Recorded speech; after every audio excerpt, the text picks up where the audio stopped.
We are a channel that appreciates its viewers. We give our utmost effort for the best quality content, and we even push for the highest quality effort when it comes to how we look for you on screen. Hi. When I need my skin to look its absolute best when I'm blowing the heads off zombies, I set my ring light to 4700K. Because I care. Maybe he's born with it. Join our community. Join a channel that loves its viewers. Join this channel because we care.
Hey, I like to give people a minute to get in, get their popcorn, get rested on the couch, and get ready for the raucousness.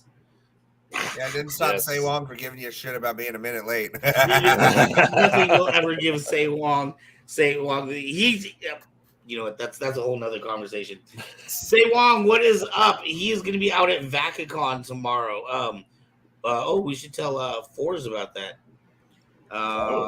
Yeah. We unfortunately do not have a booth out there tomorrow, but I don't know, may not stop me from heading out there. Nice.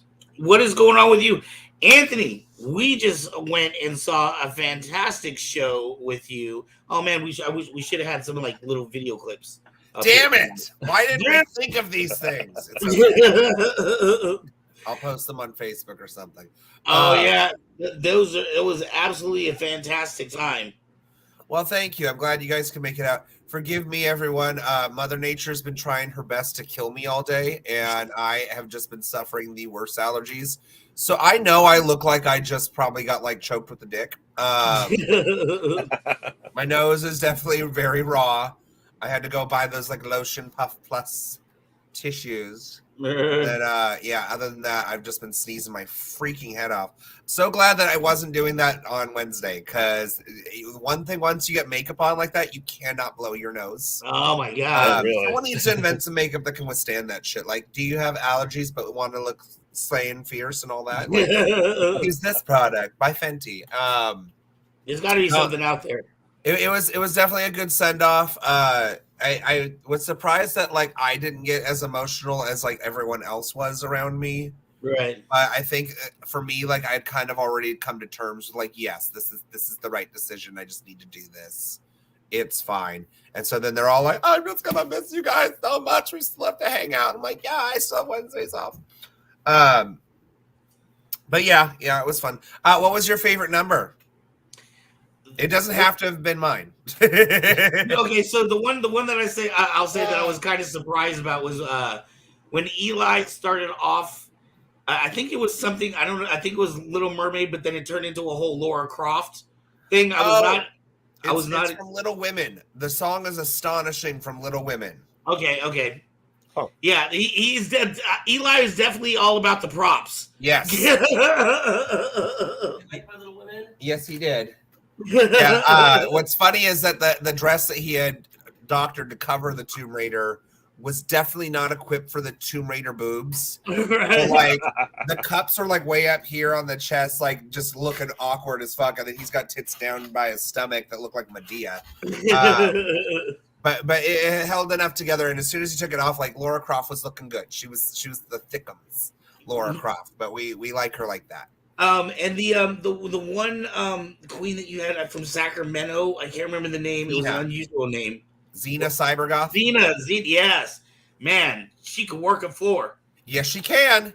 She can do all of that shit that I don't dare because I have to work, an actual job after that. So she did a backflip in high booted heels. What? I know. That wasn't doing cheers since she was like 2, so I believe it. Like that. The crap that I've seen Xena pull onto like a full-on concrete surface always scares the shit out of me. I'm like, girl, I do not have insurance. What's up, Elon? And the wig never moved. Yeah, that's another miracle that I can't keep wigs on my head to save my soul. I'm surprised that my Kyrie one didn't fly off. Right. But it did get in my eyes like most of that Keyblade number. It was definitely a fantastic show. I think Mez and Forrest said it was their first time. Yes. Woo. So it was definitely. And now what's what happened in Florida, it might be the only one that he'll get to see anytime soon. Yeah. Right. When is Pride coming up? I know that's the next big thing on your calendar. June 10th. June 10th, and then after that is Rent, right? Yes. Literally later that week, essentially, because the 10th is when we do Pride, and then that Sunday is like my last day off from anything, and then we have full-blown rehearsals. It's called Hell Week, where just every single day up until we open that Thursday.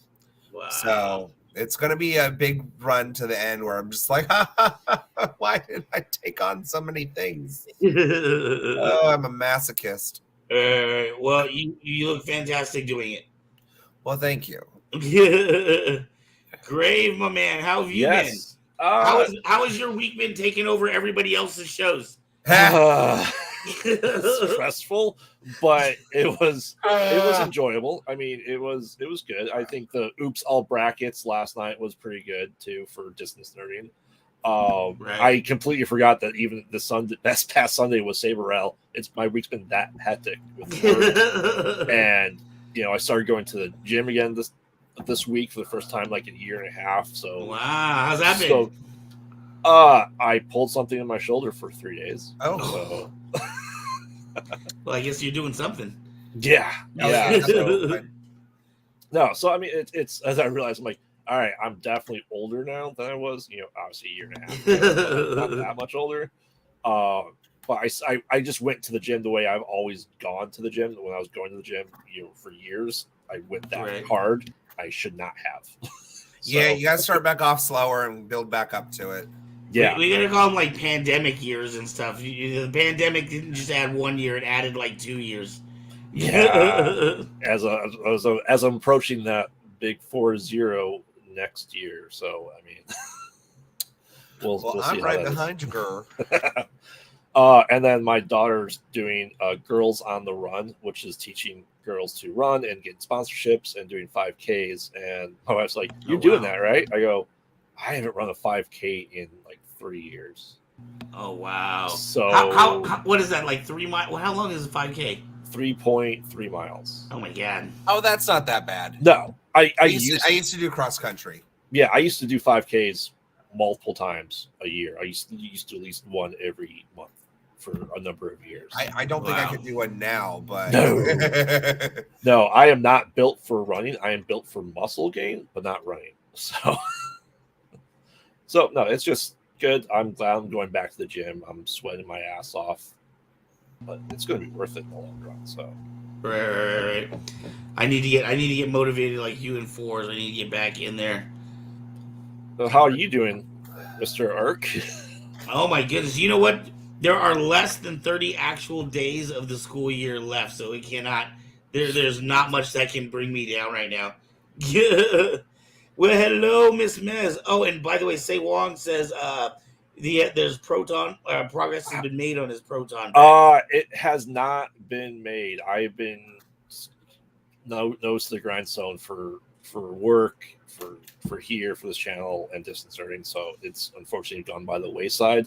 And my dad had surgery, so he's been helping me out with the tap and dies and getting all that stuff set up. So I was waiting for him to heal up before we continue on that path. So once it's all said and done, they'll say, well, I will send pictures. But I did order a comic accurate costume. Oh. And it's going to have Graveyard as the name tag. So nice. You got the graveyard name tag made for that? Yes, I did. I love it. So hopefully then once Comic-Con Radio starts taking off for the podcast, I'll go to the cons dressed as Graveyard the Ghostbuster. So Thank you, Matt. Ooh. And look at these two sexy bastards that just came in. Dorian! Look, Mr. Floors have graced your presence. What is up, yo? It is so weird to see you. I love you. Seeing you guys on the same film. Right? They're sharing a screen. They're sharing the screen. or it's the most elaborate green screen setup ever. Oh, oh, hey, check this out. Oh, shit. The party's about to start now. He thought cancel culture was on your hat. being summoned. It's gonna get interesting. All right, well, let's finish up with you guys, and then we'll get over to Mr. David since Mr. David just popped in. Forrest, what did you think of your first drag show ever? Sorry I missed it, Anthony. It's I was so okay. mad. I know you have work yourself, so it's fine. I had asked for it off. I'd asked for it off months ago. Rude. No. To answer your question, Van, I mean, you saw me, dude. You saw the speech. You saw it all. It was an unforgettable experience that I will remember for years and years and years. Yeah. Your jacket doesn't still have makeup on it. I'm sorry about that. No. She fixed it. We're good. You did not realize it was water soluble. And it doesn't matter because Daryl. It's my jacket now anyway. Daryl gave it to him. David! What is up? We have What's up, guys? Friends out here. Yeah, Dave, man, we'll come back to you guys, but Dave, oh my God, we haven't seen Dave in forever. Dave, what is going on, Daddy-o? It's been a minute. Oh, man, we miss you, bro. Well, I miss you guys too. I just wanted to pop in and share a show now that our friend Forrest is on the West Coast. Woo! You know? Woo-woo! Yeah, we still got to go out and do stuff. Yeah, I was going to say Forrest, VacaCon is tomorrow. Say Wong is going to be out there at VacaCon. We do not have a booth, but you know, it's right in the neighborhood. David, you going out to VacaCon? I didn't even know that there was one. I guess Say Wong is working one of the booths. Say Wong will sneak you in. He'll hide you in his jacket, kind of like that Obi-Wan episode. There you go. There's fun for like every occasion. It's like I feel like next it's gonna be because I ain't got shit to do a con. Basically, that's kind of how it works out here in California.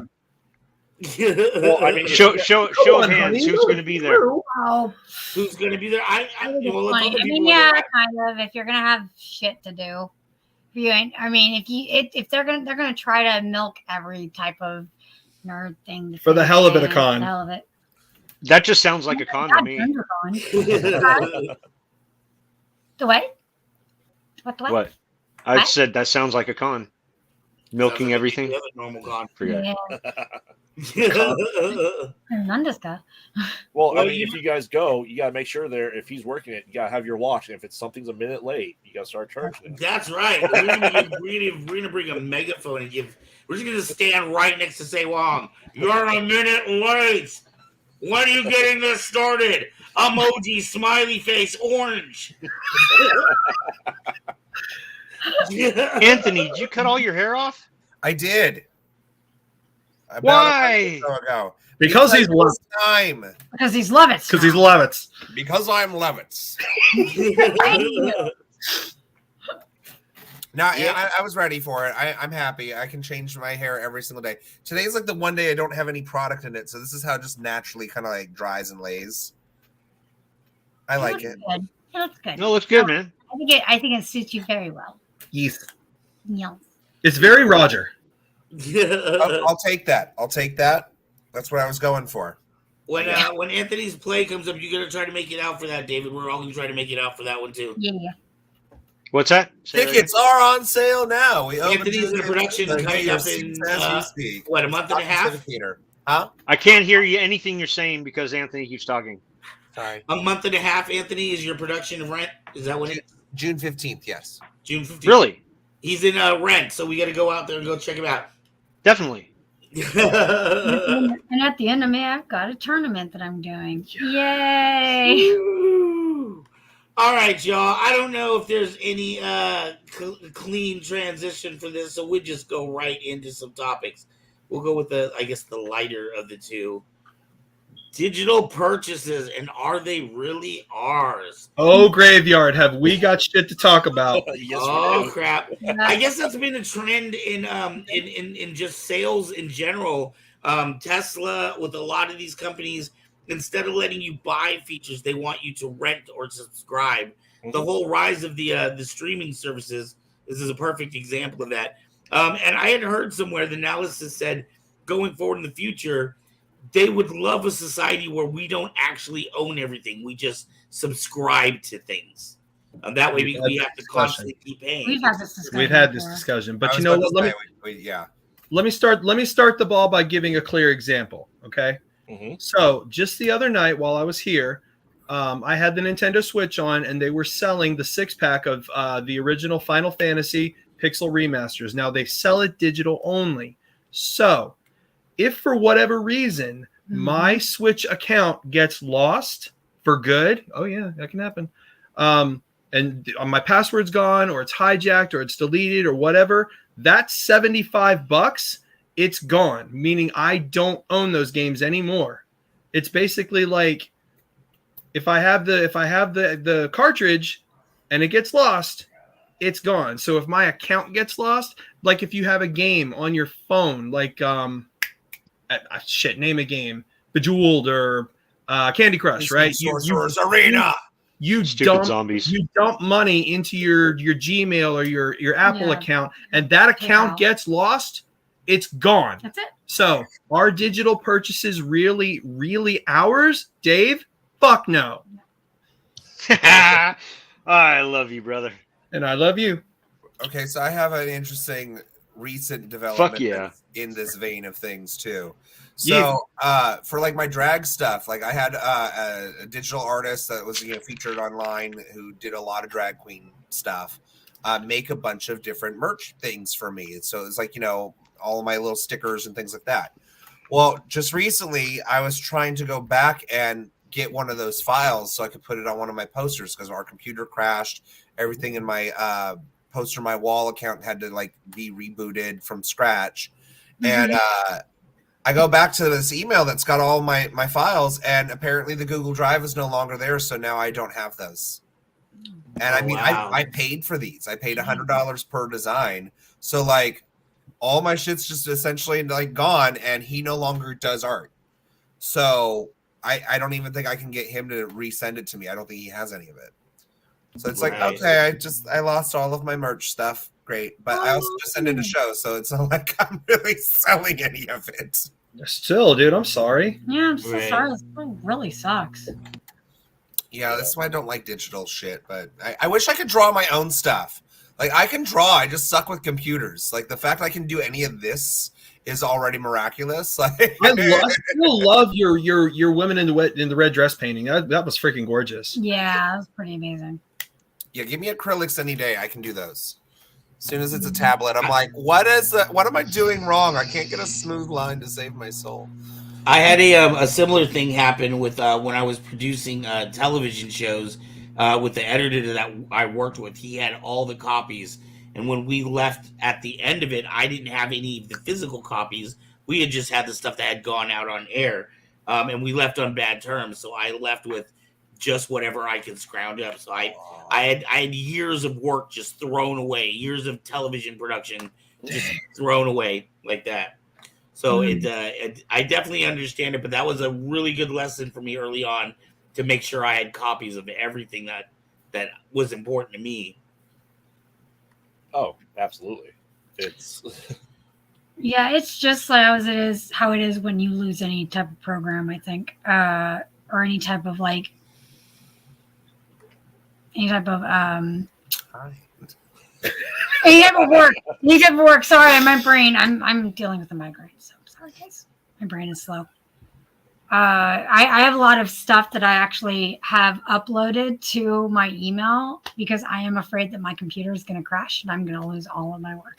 Right. Yeah, I have a lot of my poetry is backed up into a Yeah. whole separate email that I don't use for anything else just because of that. A lot of artists tend to do that. You find ways to back it up somewhere else. Screenshots. Yeah, I've got a lot of stuff on my and, iCloud and I've got a lot of stuff on my I have a bunch of backups on thumb drives, but I also have a lot of my stories online, so it can't just be easily just done. Yeah, I guess that goes down to, like an age-old argument. Like I've had friends that were like, oh, if you buy, spend $10 a month on Spotify or whatever, you get everything you want. But I was like, yeah, but there's something to having a physical copy of something that nobody can take away from me. Yeah. You know what I mean? I can just plop it in anytime I want. I don't have to worry about if my internet is working. As long as I have, a car stereo, I can play it. That's why I have a really hard time getting rid of any of my CDs. Unfortunately, we're getting away from that, and that's kind of a scary thing. It really is. But at the same time, let's remember something. Just because you own something in comic book format, or you own a vinyl, or you own a game, or you own a Blu-ray, hey, you know what? Florida hurricane comes through, freaking wipes it out. Yeah, your insurance is going to take care of the worth, but is it going to replace that object? No. Absolutely not. It's the same thing if you get hacked online. You get hacked online and you're taken over or you're stolen from, and all that money you spent, it's gone. It's gone. That's just what it is. Loss is still loss no matter how you spin it. I think with the whole physical ownership, it creates more of a sense of safety, like a safety net. But let's not mistake this here. Soft, Jesus, stop it. You're effing me up. The loss is still lost. Lost is still lost, no matter how you spin it. And that sucks. It really does. Right. Well, I'm going to throw this out there. It's because of our age that we grew up in the not digital era. We grew up analog. So our generation is really the last generation that has the idea of physical things, because growing up, if we didn't have a physical copy, we didn't have it. We couldn't watch it. We couldn't read it. We couldn't do anything with it. So that's why we are, especially for us that were born in the 80s, being millennials, that's what the definition is. We grew up analog, and now as kids and as teenagers, we went digital. And there's just a whole bunch of stuff about digital purchases that I'll let other people go first, because I have a good rant on this. Well, I have one positive, I guess, about the digital purchases is when I got my PS5 for Christmas. I know, right? I actually have one of the 7 that exist. That makes. I've got the 5th one then. I have one.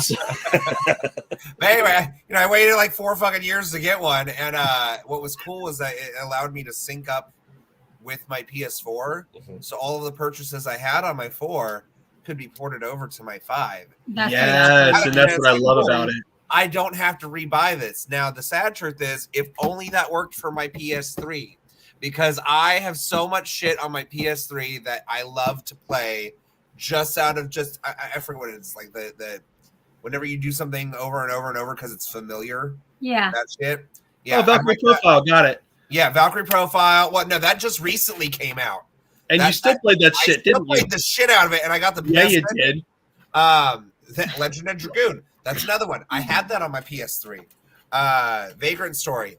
Fucking Vagrant Story. Thank you for introducing that to me. You're very welcome. I need to cosplay as Sydney Lostra once I get that back tattoo.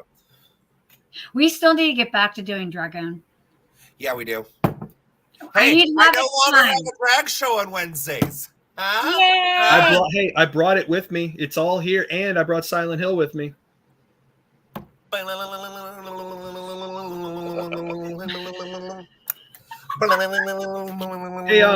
Dave. What? So, how do you feel about it? Do you feel like with the digital era that we've kind of lost this sense of ownership, or are you satisfied being able to pay like $8 a month to watch your favorite show whenever the hell you want? Well, I don't mind watching whatever I want for $8. It's a pretty good deal as far as I'm concerned. I don't do a whole lot of the download stuff. I don't really deal with other kinds of digital purchases. I play games in the Stone Age. I mean, I've got an Xbox 360.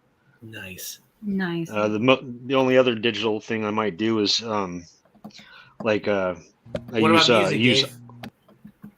play my own music, bud. Yeah. But I mean, I subscribe to Audible, so I listen to a lot of books.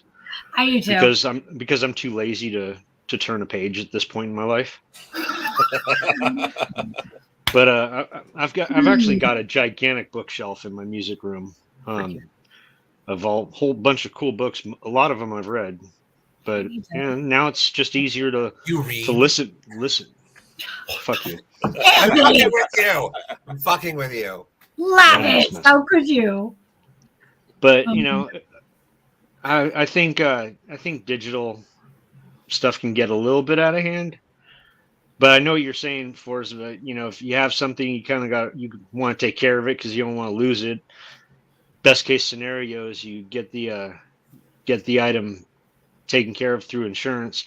But I'll tell you, I'm very careful and protective of my Spider-Man 69.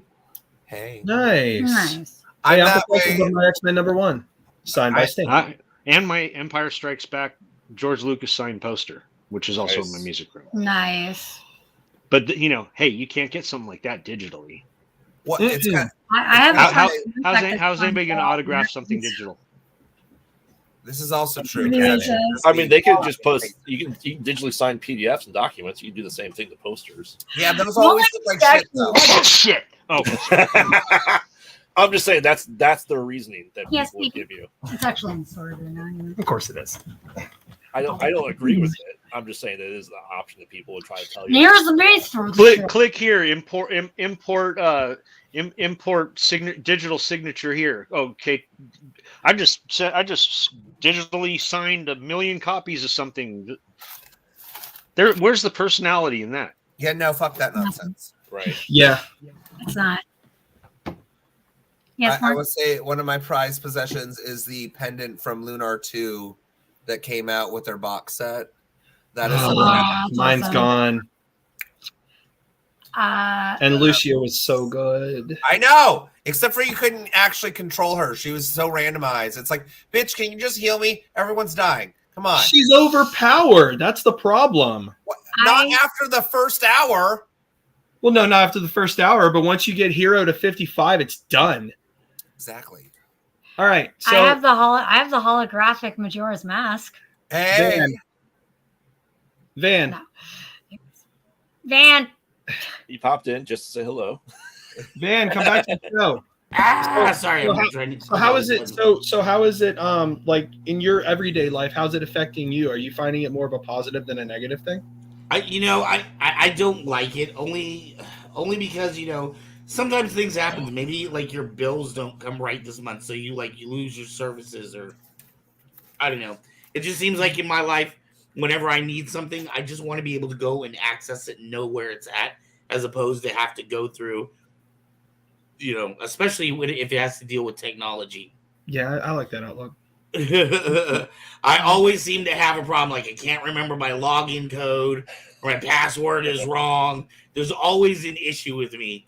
So I just prefer to have shit that I can put my hands on. My favorite thing about the passwords is when you enter your password and it says it's not correct, and then you go and redo your password, and then you put in the one that you did the first time. They say, sorry, that one's too much like your last one. Like, this one has already been used before. That happened to me. I'm sorry, I can't come up with another password. My brain can only remember like 19 passwords at a time. I have like maybe I don't want my bank total account to match freaking Netflix. Sorry. Not only that, it's awful, but like I have different variations of the 4 passwords. And I'm like, variation. Exactly. I know. This one has an exclamation point. This one has the question mark. This one has the hashtag. Yeah. Yep. I think when it comes down to this for me, I think I'm tired of getting nickel and dimed for everything. I just feel like that's everybody has their hand out. Everybody wants something for shit that we used to do for free. I work, so He like has a point. I work in a Yeah. bar in a That's fair. restaurant. That's and fair. People all want to like watch sports and shit. They've recently taken all of the sports channels from the cable that they pay for, and now it's a streaming service that you have to do separately. Yes. Yep. Right. So I'm like, what the actual fuck? Now we can't even watch sports events without having to pay a little extra for it. Like, I didn't even want the 18 sports channels that came with my package to begin with, personally. Yeah. But Yeah. whatever. I have issues with programs like that where they're like, play a monthly fee. I'm like, bitch, I paid. How about I pay a yearly fee? Pay for this freaking program. Why should I pay also so I have access to it? Fuck you. Yeah, it's like they want you to pay extra for Showtime on top of Hulu. Like, just make it part of Hulu Plus. Right, and then we go back to cable again. Yeah. We're reverting right back to what we were trying to get away I spent from. $250 a month just to watch the same 18 programs. Yeah, like Yes. for me, a great example is Disney right now. Okay, so Mandalorian's done. There's really not anything. I have no reason to have Disney right now. So Marvel just shut it up. I don't really watch Disney like that. I don't go back and rewatch Star Wars stuff. I've been watching a lot of the old Attack school the Clones. Disney. Like, I rewatched Alice in Wonderland for the first time in forever, and I always forgot how much I loved that movie. Like, which one? that was the original Alice in Wonderland from like the 50s or 60s or whatever. Okay. Yeah, I watched that shit like every weekend at my grandmother's house, along with the anime version of Jack and the Beanstalk, which is that one's a fever great. dream of a movie. You've That seen is a it, fever dream of a movie. Right? It's fun and fancy free. Are you happy? Fantastic. I love fun and fancy free. That is a fantastic story. But it is a fever dream. I'm talking about a different one. I'm sorry. So there's an anime one, like a Japanese anime Jack and the Beanstalk. On what streaming service? Huh? On what That's streaming just it. service? I don't think there's a streaming service that has it. You can watch it on YouTube though. Watch it on YouTube. It is for free because to buy the DVD is like $385. What's it called? Say Wong will know it. It's Jack and the Beanstalk. Oh, but there's like a Japanese musical version, and there's a princess in the clouds, and there's this like witch named Madame Hecuba that is like the main villain, and the giant's her son. It's a trip. Okay, wow, Watch it okay. tonight when we're done. I kid you not. It's a fucking awesome. Like, wow, I really should be on drugs for this kind of thing. Like, and my parents let me watch this all the time. See me should be like Flick the Cat or like Cool World. Badass. Oh my god. Cool World Yeah, you is did tame that. compared to this at moments. I'm just saying. The what? So Cool World would be tame to this that I'm talking about in moments. Really? Yes. There is a whole fucking weird ass moment where there's like a wedding That's so. with Stop a it. paper priest who sings, "Are you happy?" It's crazy. It is. She really did that shit. Oh, She really did that shit. Oh my god. Sopping wet pussy. Nope. Soaking wet cats was the phrase from last week. Oh yeah. Oh, David, it's good to have you back. So how much did you drink tonight? Yeah, what are you It's drinking? good to Yeah, be what here. are you drinking Where can I find some? at her house apparently. Apparently. Well, I just have to go over there now. All right. I was just there. Yes, Morgan is. We all know he's really the star. Of the So I show. hate to say it, but within 30 minutes time, we beat this dead horse. Yeah, I was gonna say I think this one's kind of dead It's because we already. talked I about haven't. it before. I haven't Yeah, we have. done yet. Yeah, We and beat you know what? this This next topic is gonna be one that we've already talked about before too. I don't know how the picking got done. I haven't gone yet. Hi, Yeah, you know what? Graveyard was actually the one that had take over. Tell me to Graveyard shut has the the fuck most intelligence on this topic and had some stuff to say. So, what do you got, my man? First and foremost, Forrest, the Final Fantasy Repixel is available physically. Just so you know. Not anymore. Sold Sure out. is. It's gone. Play Asia, it's $70 right now. You can get it for the PS5 Yeah. as well. Lay down. So it does exist. But going By back the way, I to think Morgan like got up from his chair after right as Matt said that, which means he was insulted by it. I'm sorry. No, Where he's did back. you? I'm sorry, Husbeard. Where did you find it? it's on Play Asia. Mad Little Pixel has gotten it from there. He's gotten the remaster, but and to everyone's point about the whole digital thing, yes, if you lose the account, it's gone, and that's a big issue. And I will compare this back to I've had this discussion with Salem from the pod, right? That we discuss this a lot because he's a couple years older than me, and it's our generational thing. It's because we grew up not having these things, and we want to have copies of it. So it's like we hoard it. We want to have physical copies. I just passed 300 Laserdisc. Who has Laserdisc anymore? I have. You do. Right. I have 300 horror movies on Laserdisc. I still have vinyl for my favorite punk bands, but with it comes with it is a CD and a digital download as well. So I get 3 different versions of it. So one you can store in a watertight space. Another one you can upload to a cloud and keep it. Now, with your account getting hacked, and yes, is it the same as a hurricane coming through? Yes and no, because sometimes you can pay the hackers and you get your stuff back. You can't pay the hurricane to get it back. You pay the insurance company. Right. Excuse me. But, our digital purposes really ours? No. We discussed this before, and the whole idea is you're just renting it. The permission is ours to watch it. Correct.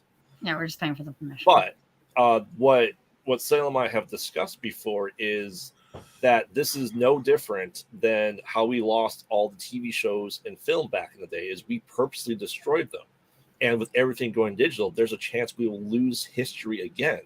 Oh yeah. From an EMP, from something wiping out the service.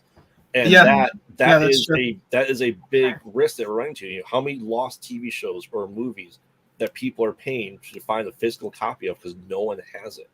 Well, not only that, but I'll do you one better. Let's also not forget with that when you have companies like Disney, especially with Disney Plus, if you have an old show, there's probably going to be a very large edit on the show, or there's going to be a disclaimer at the beginning saying that we no longer support this line of thinking, and this contains some sort of prejudicial or racist value to it. DuckTales is an example. You're also thinking of A Song of the South. No, I'm thinking of DuckTales. I'm literally thinking of DuckTales. Wait. When was DuckTales hella racist? Okay, so check. So if you go to Disney Plus right now and you bring up DuckTales, go to the episode where Scrooge and Flintheart Glumgold have their gold weighed on the scale, and the reason they say it's racist is because the voice actor who played the quote unquote Indian guy, they're saying that it's not intended for the guy to sound like this, so that it's taken as racist. They're basically CYAing because their voice actor voiced that character to sound like that. Basically, it's like, we understand that in the 90s it was a stereotype, but we're taking ownership for it now. That's why there's a disclaimer. I mean, is that similar to like what happened with Simpsons and Apu? Yes. Yes. It's ridiculous because Apu's a fucking amazing character. Yes. I know. I'm so very sorry that people that sound like that, especially if they're a great role model. Like has a college degree. Yeah, or they're going to take a really important swear word out of a movie and completely destroy the context. Which movie? I wonder, how many of us, even the, some of us in the older generations have seen a true Looney Tunes cartoon. A lot of those cartoons. Absolutely. But even a lot of those originals have been cut down and edited the hell out of them so that, what may have been an original 4-minute short is now cut down to, 3 minutes. Yes. And the cartoon that's been actually edited and even canceled the most, Droopy. Yeah. Because Droopy did blackface all the time. Yeah. All the time. Especially with the explosions, and it's like something explodes in the dog's that was a very common thing back then. You're right. It was. It absolutely was. And Tom and Jerry, they actually hired another voice actress for the lady in the kitchen because, I remember way back in the day, like all her lines were Thomas, but now her voice actress has changed and she has different lines. Oh wow. Yeah. I mean, the sad truth is that by replacing those things, it doesn't change that it happened. Twisted shop, yeah. But it's and trust, there's plenty of old ass cartoons that I re-encounter that I remember from my youth, and then I realize, like, wow, that was really fucked up. Like, Yeah, Mhm. okay. but to graveyard. I didn't think it at the time, obviously, but yeah. But to Graveyard's point, yes, these originals truly are lost to time, whether they be really lost to time or all we have is what has been edited. So we will never know an original. Disney will never, ever, ever play the original, very first Star Wars Episode 4 as it was made. Period. Correct. And that sucks. I was about to say that. I mean, who's seen the original Episode 4? Dude, the original Return of the Jedi was the greatest thing ever made. Period. The original A New Hope before it was Episode 4. Yes, the original was not Episode 4. It was just Star Wars. It was just Star Wars. My grandmother had that on VHS. Yeah, but that's part of the reason why I have Laserdisc is because they have the original theatrical release of Star Wars, and it's the best quality unadulterated version that exists. Wow. I have one. A really great example of something that is lost forever, and it's due to copyright licensing and bullshit. But you guys have seen the show Daria, right? Yes. Okay, so when it originally aired on MTV, of course it was MTV, so they constantly had the current pop culture music filtered in throughout it. When they released the DVD box set, all of the music has been taken out for some generic random shit that gets thrown in there because they didn't have the licensing to have those artists' music in there. You're right, and they did the same thing with Mario Brothers and Captain N, the Game Master. Yep. Well, it happened to a lot of things. You know, the reason why the Drew Carey show never came out on DVD is because they had different songs for every episode. So, so they couldn't do that. That's why Saturday Night Live was $100 a season when they came out on DVDs because they had to pay royalties for the music again. So any show that I relied would on pay music, $500 to get the original Daria edit back. Yeah. Oh wow. Just because it did have some really good music that very much fit the vibe, especially for that day and age. Because it's the 90s. Yeah, it gives you that vibe in that area. Yeah. Or in that. That's it. I'm absolutely convinced. I'm hanging on to my vintage VHS porn movies. Do it. The what? I said I'm completely convinced. I'm definitely going to hang on to my vintage VHS porn movies. Yes. They don't have Bush like that anymore. No, they don't. They don't have storylines about You could go boys hunting in that. Out in the Outback. But also no. digital purchases, and we're seeing this today with video games. There's the Video Game Archival Society that's trying to keep a copy of every video game ever made. Yes. And there are at least probably 20 to 30 games that you cannot play anymore ever again. Right. Because they were released only online and the servers are gone. Yep. So no one thought about grabbing a copy before the servers went away because no one thought, hey, replayability. Yeah, there are great games that we lost, and it's a shame. Mm-hmm. And this is why I don't like the idea of a fully digital thing. And part of the reason why people want to go digital is for I think we discussed it before, is the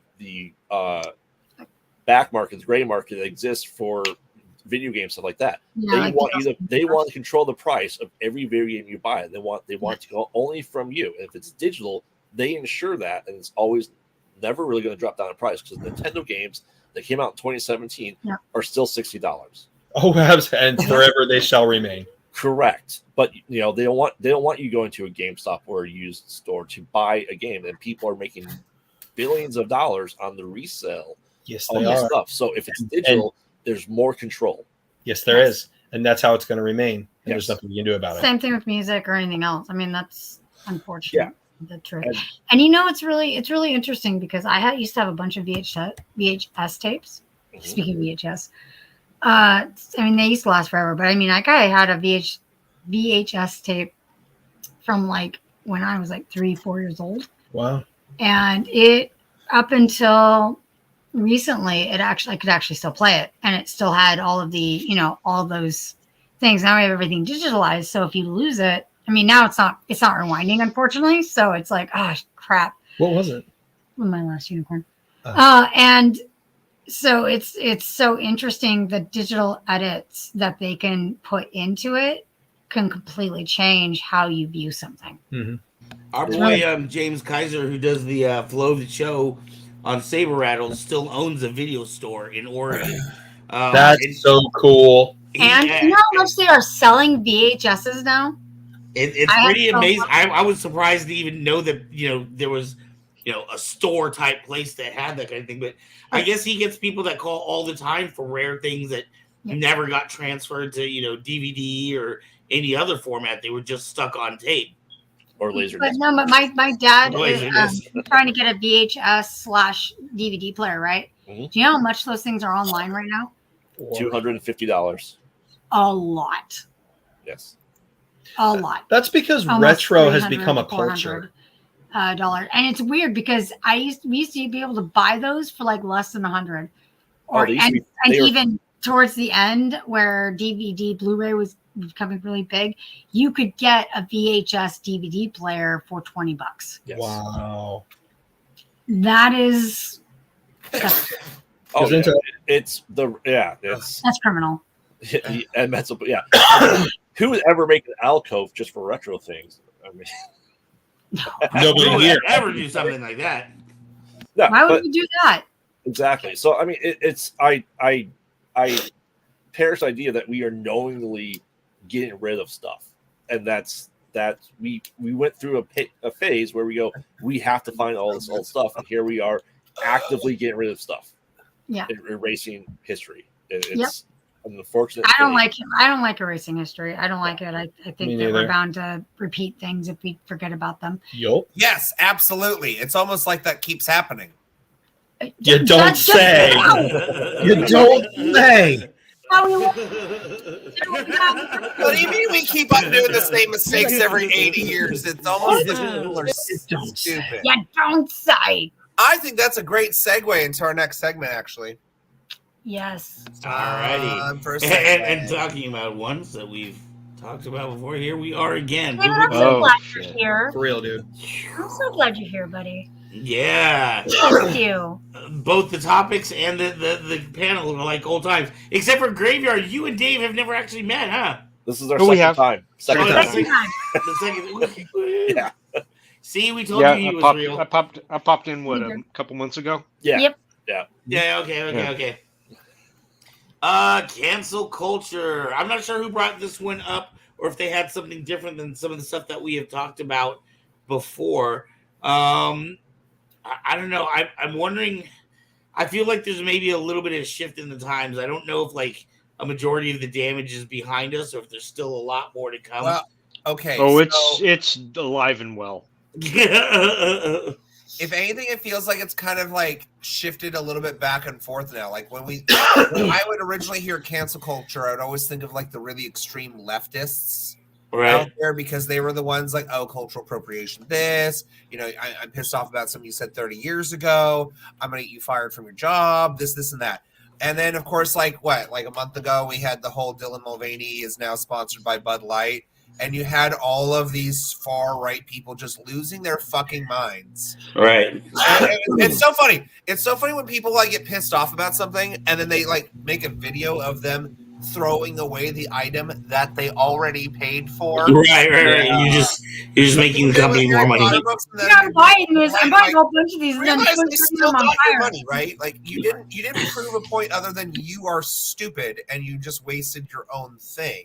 Yeah, like the kid who freaking bought that copy of Last of Us 2 on day one, watched the big scene that was supposed to happen, ejected the disc, and then broke it. Bro, you paid $69 for that disc.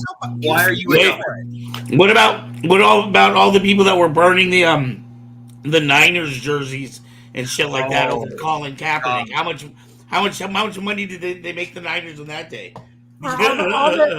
Or all the Michael Jackson memorabilia that got burned. Just like, dude, you already paid them. So, hey, Van. Money. Yes. So, so can I attack this from a dad perspective? Yes. Sure. All right. So one thing that I've noticed, and this is something my daughter brought up to me, she was home one afternoon and she's talking about a lot of the girls at her school, more or less, kind of ejecting certain people from their friend circles And basically what they're doing at their schools is they're saying now they're canceling somebody. So I think cancel culture, at least when it comes to like a younger generation, maybe college level down, is now people are canceling each other, and they're utilizing not just their social influence locally, but they're doing it online. They're doing it online. It's a premise for online bullying, cyberbullying, cyber stalking. So essentially they're canceling each other, and they're literally saying like this is verbiage going on in high school. They're saying she's canceled, he's canceled, don't date him, don't give her attention, they're canceled. That really sucks, and it's scarring to these kids because they're kids and they shouldn't be growing up like this. That's freaking bullying, man. Well, the sad truth is it exists alive and well even with adults, because they did the same exact thing to me in the drag community. Like, there's a reason that I had to make my own space in Lodi for the time that I did, because literally during COVID, all of these queens decided, I don't want anything to do with you, and no one else is going to now either. Because I didn't fall in line with the current ideology of, you know, identity politics and gender identity and like the constant changing narrative that I dared to question, because I'm a critical thinker. Like, I can follow it up to a certain point, but at another point, it's like this no longer makes sense for me. And you know, I've talked about this plenty of times on here. Yeah. But, my whole stance is like, hey, there's nothing wrong with being different. Like, embrace being different, but like, don't paint it as something else or keep changing your mind and act like it doesn't sound fucking absurd. So I'm sorry I can't get in line with you, but I can't get in line with you. And again, it was the immediate like, okay, so you're now no longer allowed in any of these other spaces. We don't care about what your art is. We don't want you around us.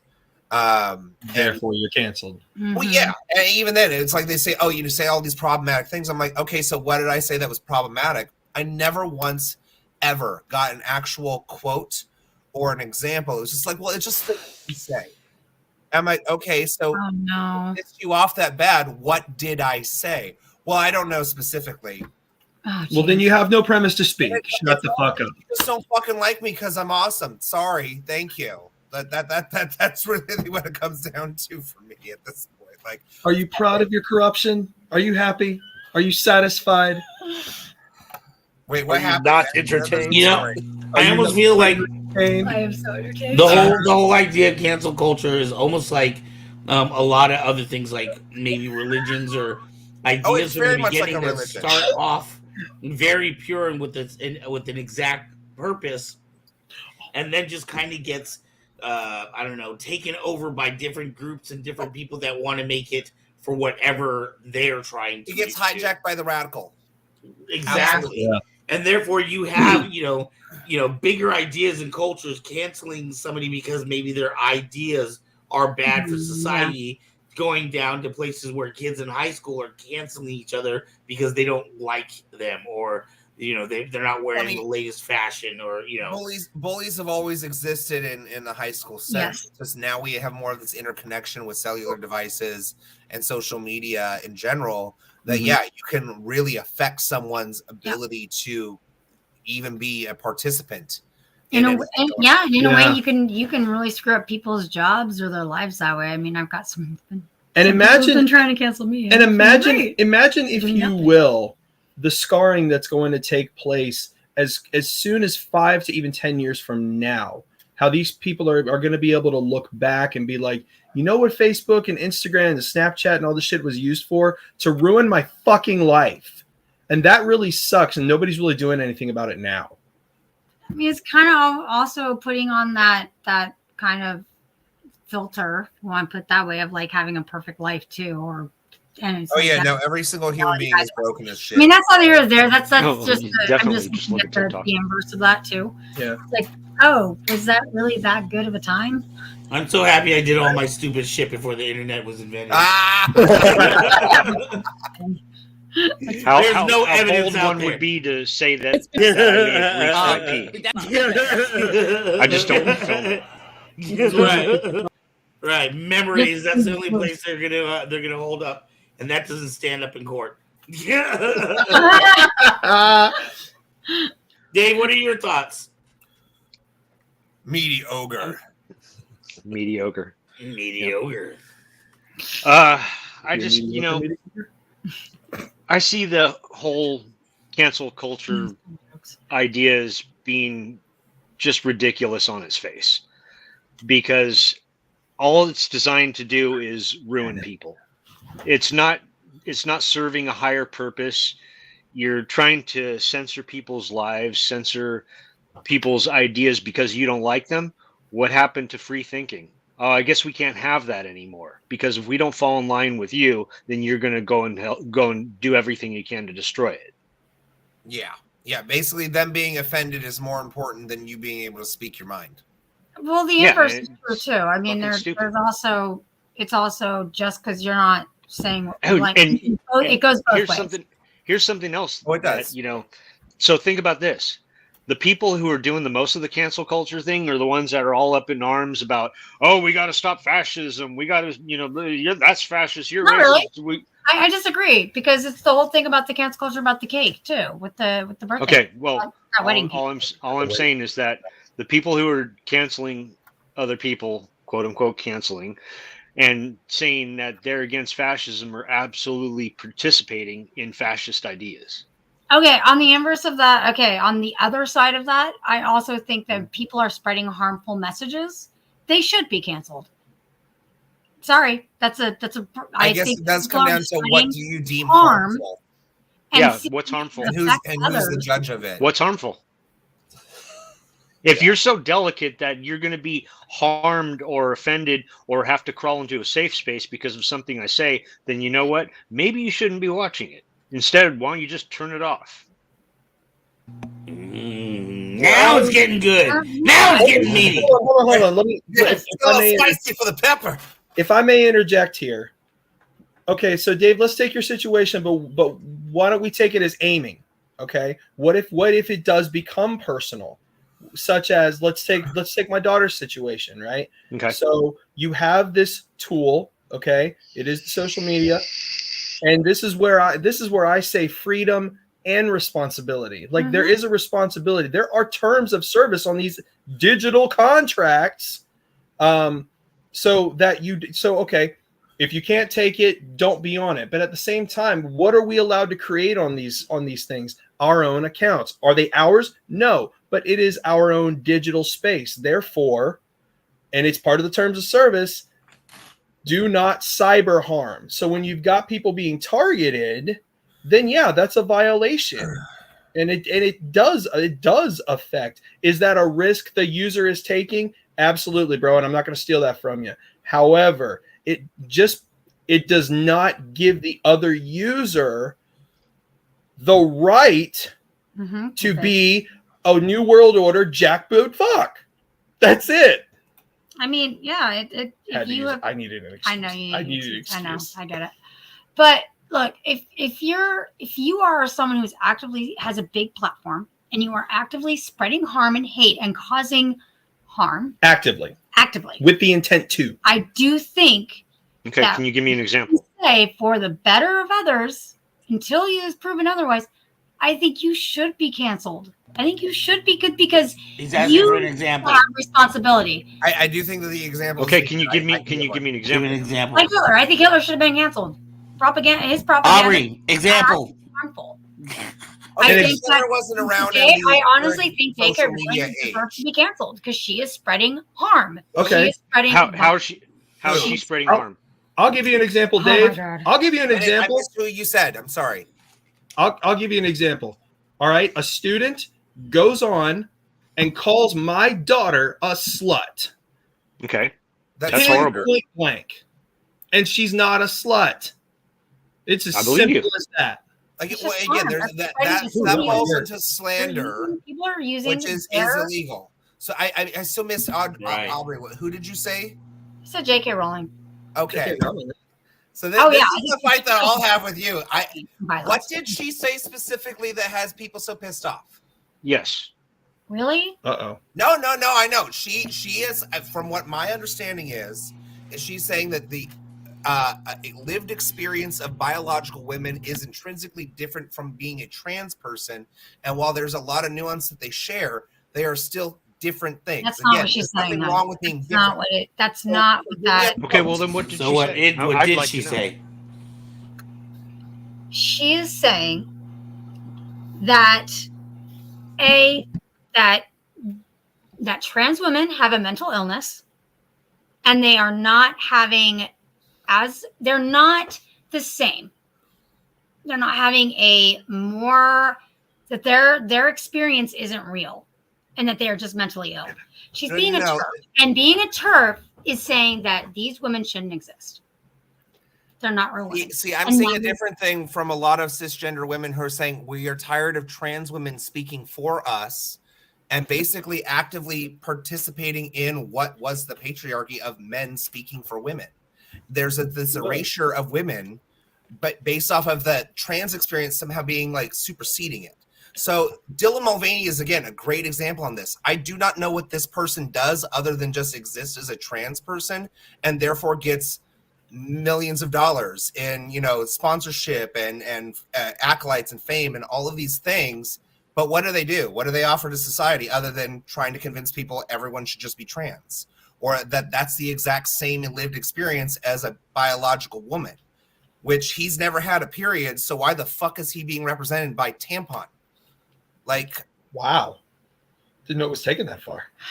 Well, and that's just it, though. That is completely people look at him and think, or them, as that's woman face. So how is that any different from blackface if it's a performative thing that's literally taking advantage of the scene of today? That's one person, though. That's not the experience. It's one person with 6.9 million followers and thousands of dollars a week for just literally existing as that. There's plenty of other trans women that don't have that opportunity for benefit. I agree. And then we have people like Jeffrey Marsh, who is creepy as fuck and a fucking borderline pedophile, I'm sorry, who does the same thing. He literally got his followers to attack some woman who dared to criticize him about why do you have a Patreon for children to talk to you privately. Those are very concerning things. I remember seeing that scandal on YouTube. Does not have a platform. But yet he does. And he's protected by people who are trying to act like it's the same people who are pissed off at J.K. Rowling defend him. And I don't understand that. So again, for me, I don't know what it's like to menstruate. I can tell you that right now. The fact that I dress up as a woman for fun does not make me some new superficial thing.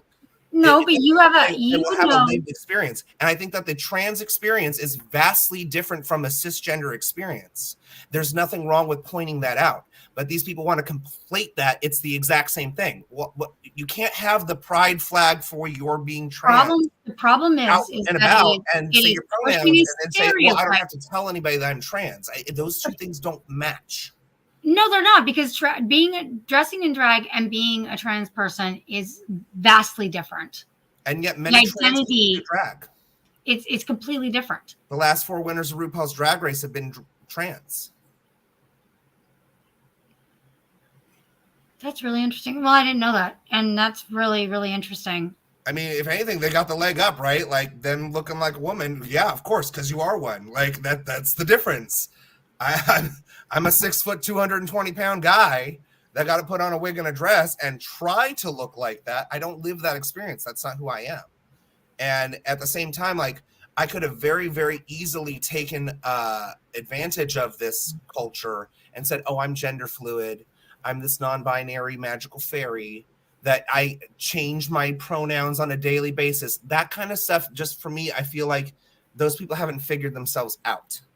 And they are trying to push that narrative at a very, very young age versus letting just those kids exist and telling the parents, hey, so, this is our experience. And if your kids end up like us, like maybe still love them because you should love your kids unconditionally. Yeah. I mean, again, I've is that why so many kids are going out to like social contagion, maybe?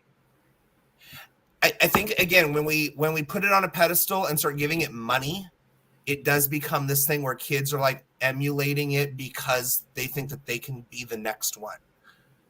And it's not, and we're seeing a lot of detransitioning videos now coming out too. So again, I know that accounts for 1% of the tiny, and most of them detransition not because they aren't trans. They detransition, most of them, a good portion of them, because it is easier to detransition.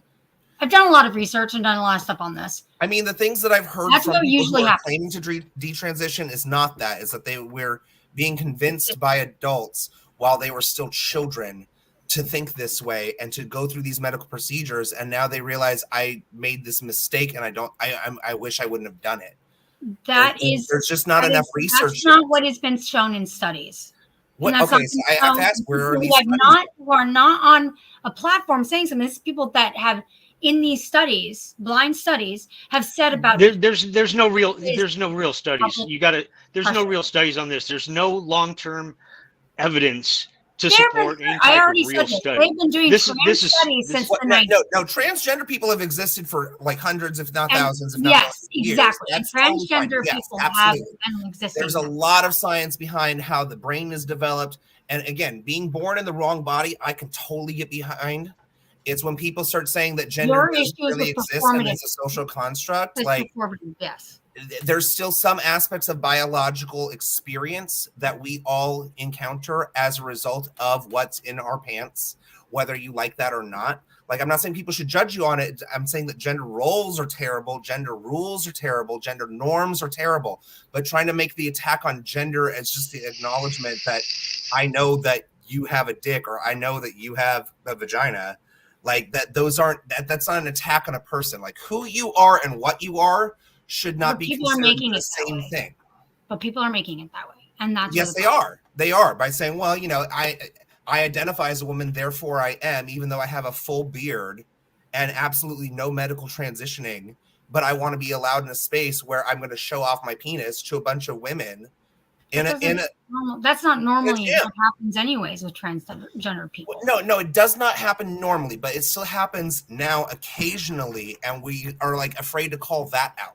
That's what I'm talking about. I disagree, but that's okay. That's okay. So what about the swimmer? It's fine. It's fine that we can disagree about that. I'm just saying I have seen transgender people being murdered. I have seen violence, and it actually goes up. Well, and again, let people exist as they are. They're not hurting them. If anything, we need to remove the stigma of wanting to date somebody who's trans or being attracted to someone who's trans. There's nothing wrong. If you find somebody attractive and you find out that they're trans, don't let that turn you off to that attraction. It doesn't make you gay. It doesn't make you anything else. It just means that you happen to like this person. And I mean, I had a good friend in the drag community that was like, you know, is it weird that I want to date a guy, but like I don't like penis? I was like, well, no, but that does severely limit your options. And of course, he's in a relationship with a transgender man. I think there's nothing wrong with that. Mm-hmm. But I do think that to just blanket statement say, oh, well, you know, trans women are women, point blank, period. Well, you still can't even tell me what a woman is without getting offended by the question. I hate that mash. I know you do, but it's that catch-22 devil's advocate point of like, it's critical not thinkers here. It's not. It's a very generalized question. When people have, I don't know. I think it's a pretty genuine question. It's a genuine question. How do you define a man? How do you define a woman? Because just saying it's whatever somebody identifies themselves as, if they can't tell me what that is, how are they able to identify as it? Why should we identify anyone as anything? Why can't we just be people? Well, we can just be people, but I can guarantee you. But if you're walking I think a full what beard, Anthony's saying I know what's down there. If you're going to use a word like woman or man, shouldn't you know what one is? Well, and it is culturally something that's engraved in a lot of languages, especially Latin-based languages, Spanish, Italian, French, all use masculine and feminine. It doesn't mean that because something is a feminine item, that's when you use the feminine pronoun. It has something more intrinsic and nuanced with language. So my favorite example for French is une cravate. Une is the feminine, but cravate is a man's tie. You would think that because it's a man's tie, it would be on, but it's not. At the same time, a blouse, which is a feminine garment, is en chemise. And it's just done that way because the Academy of France says so. It doesn't mean that like we're gendering things to that extent.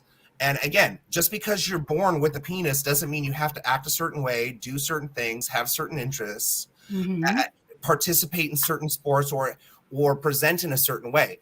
But at the end of the day, when I hear people talk about the gender thing at length, I look at it and go, okay, so it's fashion. There's so many people that are like taking the case. I speak for all women because I identify as one, but here's my full beard with terrible makeup and a dress with my chest hair showing. That to me does not read as you are a woman that really embodies being feminine or a woman. It shows me that you are a man that wants to wear makeup and get a lot of attention.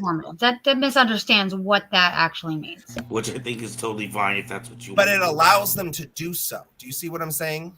So bring it home to being canceled or yeah, fall in line with me or else you're canceled because you didn't agree with me. So here goes. So let me ask both of y'all a question as it pertains to that. Which do you believe is the more harm?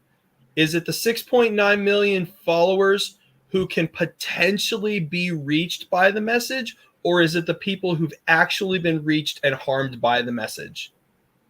Which is the greater evil here? In your opinion? I think by giving people a carte blanche to just say whatever they want and have like unlimited protection against any criticism is dangerous, because that is what kind of leads to a Hitler person, right? Like he started with just wanting to rebuild Germany after World War I, and then it turned into fucking genocide. So by extension, do you, in your opinion, believe that is a basis for cancellation? I think that people should be more consistent.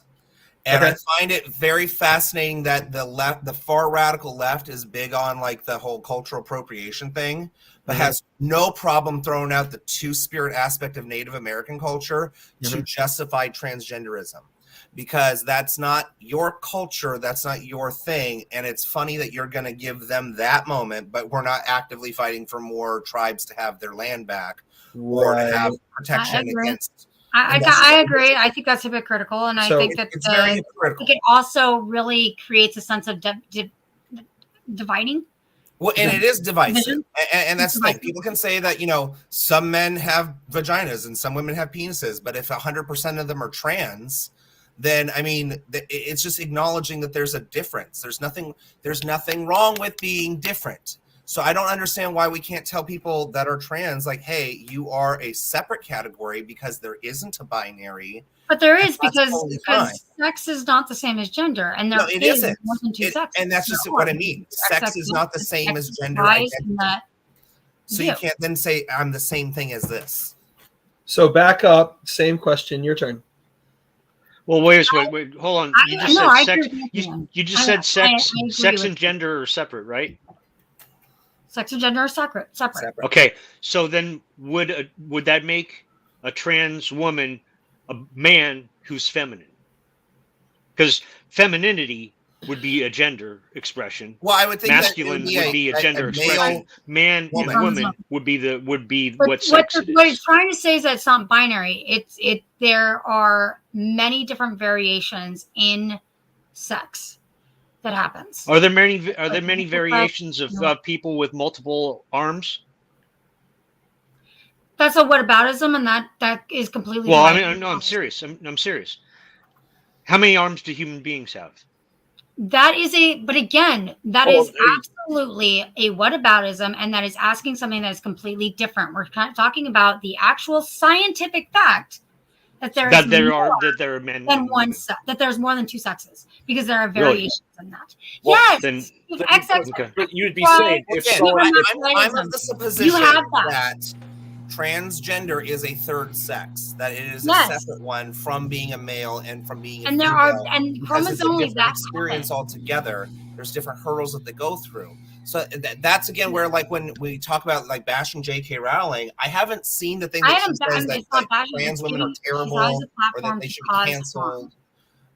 What harm is she doing? I mean, outside of the outraged, emotional, I'm upset because I'm offended harm. No, it literally puts, this is someone, let's just say this is someone you looked up to that is now saying that these people are mentally ill and the enemy. And that will change the way that if you look up to her, it can automatically say these people are dangerous and are not good. And that creates a lot of separation. It creates a lot of misunderstanding, and it creates the ability for people to gather together and do harm to someone. It's no different. I feel like it's something that is propaganda that gets put on. It's no different than saying that people who do drag are harmful. It's no different. Okay, but again, I'm that person that says, why do drag queens need to have an audience of children? Because if you were at my event, which again, 2 of you were, it was a 21 and up event. I think there's nothing wrong with having that art. There is nothing wrong with having it. There is nothing wrong with that. I'm not saying that you don't. But I don't understand the need and the want and the desire for like drag queens to have storytime reading hour with 5-year-olds. Because it's okay to show that people are different and live different lives, because it helps us to normalize differences and to create a bigger and better understanding of people. Why can't that be the message for the adults? Because bigotry starts with kids. Do kids like on their own decide? No, I'm talking about people. I'm talking about adults who influence kids to grow up to be bigots, and they don't even know it, because that's what they are seeing in their own little world. So fun enough. Again, you're talking about adults influencing children who think a very certain way to be negative against an entire group of people, correct? I'm sorry, I didn't hear the first part of that. Okay, so again, these are adults that are influencing children with their personal ideas and having a negative viewpoint against other groups of people. Because they don't know, because they also don't understand it. I've personally lived through that. I have lived through that as part of my childhood. So yes, that is a thing. And it sucks. It sucks. But it does happen. Oh, agreed. Because I was gay in the 90s before it was cool. I got bullied heavily for that shit because there wasn't any acceptance. Glee had not come out yet. We did not have that. Before Glee, I mean, you had Matthew Shepard, who was exactly, which terrified the shit out of me because people were scared because they were told that being gay was a sin. That is why. And those are terrible things. Exactly. And those are absolutely terrible things. And that happens to people who are trans. Not generally, you know, it's funny. It's not even trans men that have this happen to. It's trans women that this happens to all the time, more often than not. And that's why that is why I don't, regardless, I don't think that J.K. Rowling putting up a platform for that to cause that kind of bigotry and fear and hate to be okay. That's why I don't agree with it. And that's okay. And that's a hill. I'm willing to die on that hill. I don't mind that she's sharing the beliefs at her point. Yeah, I don't remember. I personally don't remember that. I do remember her not speaking out against transgender, but stating that she didn't feel that it was, you know, I guess a thing, something that represented her. I don't remember her calling out for violence or saying. She does. I mean, you can watch people who've done this type of who talk about it extensively, like Jessie Gender. You can. Well, I'm not talking about people that are. I mean, that go into it in depth in a much better way than I can, who actually go and pinpoint it and go through it. But there's also people as opposed to going directly speaks out against a lot of the current day ideology, saying, "Hi, as a trans man, this is not the lived experience I had, and you guys aren't speaking for me, and I don't appreciate it." So what about him? Because trans men do not actually have the same problems. And it's because of the way that the idea of society for women and men, that there is a I can tell you exactly what it is. Because aesthetically speaking, trans men pass a lot easier. They look like adolescent boys. Not only that, but there is something. As soon as you have the facial hair, as soon as you have the short hair here, you pass enough, and people don't. There's an underlying privilege that happens, and with trans men, it happens to more. But men that go and transition women, and the idea of that is somehow they are becoming the quote unquote weaker sex, and they are betraying that, and that is usually what happens, and that's where the hate usually generally happens, and it has to do, and it is unconscious, and as a woman, there is a understanding of it better because it's an unconscious privilege that happens. And it is something that has been ingrained since childhood. And it needs to change. It needs to stop. And Well, that is why. I grew up in the era where we did see a lot of representation, where we were told that boys and girls could do anything that they want to, that just because you are a boy doesn't mean you can't play with Barbies. Just because you're a girl doesn't mean you can't play football. That's great. And that's what has been changing. But it's no, and it has been changing because now it's not about like just taking down the gender roles and norms. It's about reaffirming those stereotypes that if you present a certain way, you must be female. Thanks, if you Matt. present a certain way, you must be male. And again, trans men do not face the same amount of violence because let's face it, who are they entangling with? Typically women who are not as violent as on average. I disagree with that. I disagree because I've seen again, if trans women are open and proud of who they are, they would not have as much violence if they were open and honest with the people that they try to date. But when you have people saying, I don't have to disclose my status, and then what ends up happening is that you have this abuse. Like, okay, so again, I'll dial it back a little bit. So we talk about Black Lives Matter, right? Like that's one of those other big cancel culture things. People say Black Lives Matter, Black trans lives matter, but 90% of Black trans lives are lost at the hands of other Black men. So what about that statistic? Or do we not care about that violence because it's not a white person? No, but it takes it again, it's kind of like the whole thing of like, well, what about this, when derides the question completely. That's okay, so the like, idea of that means that I So they say that 40% of trans people experience suicidal tendencies, correct? Yes. And they're saying that the current gender affirming care reduces that by 73%, correct? Yes. That's what they're saying. Again, I don't have the statistics. That still says and suggests that 10%, no matter what, are still gonna kill themselves. And I can tell you that this is my personal reasoning as to why, because people are seeking outside validation for their own sense of self-worth. If you love yourself, support around them. If you love yourself and do not give a fuck about what other people say, you will be a much healthier mental person. But if you also don't have the support around you to support that, it's very, very hard to find. Thank you. But the only way you're going to find that is by being open and honest about it and being proud of who you are. But not if you're shamed every day from a little child, beaten every day with that. If you do not have that, then that is very, very hard to overcome. Oh no! Something like that. I'm just saying that's an example. I'm just saying if you do not have everybody's broken. I have plenty of trauma. Me and Eli were talking about this today. Like the amount of trauma that my grandmother went through, from her first husband killing himself, and her son discovering that body, and then her second husband drinking himself to death, her brother having cancer. Her mother being in a home, like all of those things are very traumatic too. They are very traumatic, yes. And again, I think it speaks to the greater nature of human beings that we are all really broken people. Yeah. And we all experience a lot of pain, and we should come to learn and understand that pain, but it does not need to come at the expense of telling people, well, you don't get to have an opinion because mine's better than yours. But that's not what that is about. That's not when you are causing harm to others by telling them that they shouldn't exist, and that's the opinion. I'm not actually harming anyone. I'm just saying my opinion, but I don't think the quote that says they should not. That's a problem.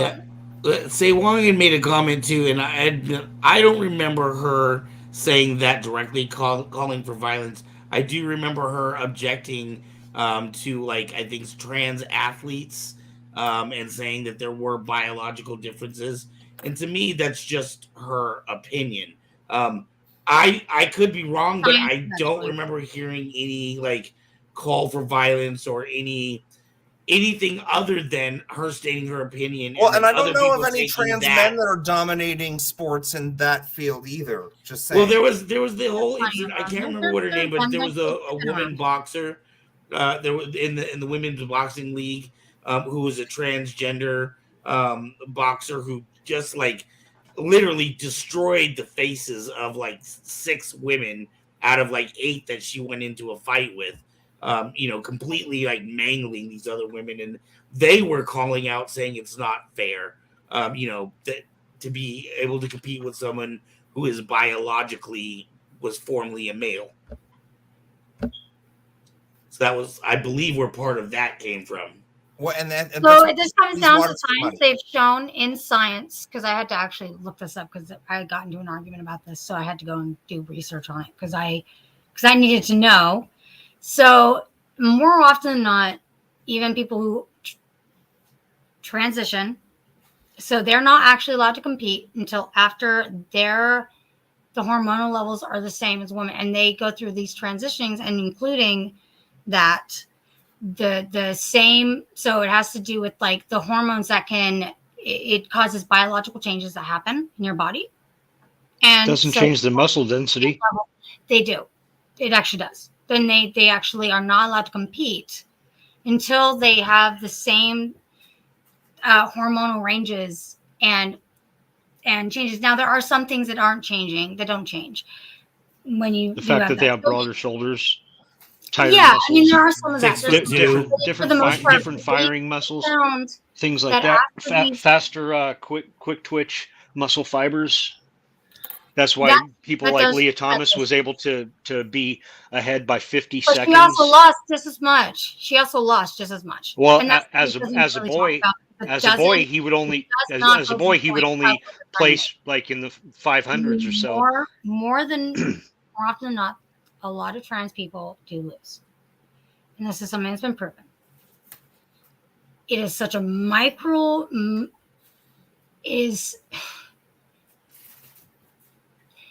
it's a minute enough amount of people that it doesn't.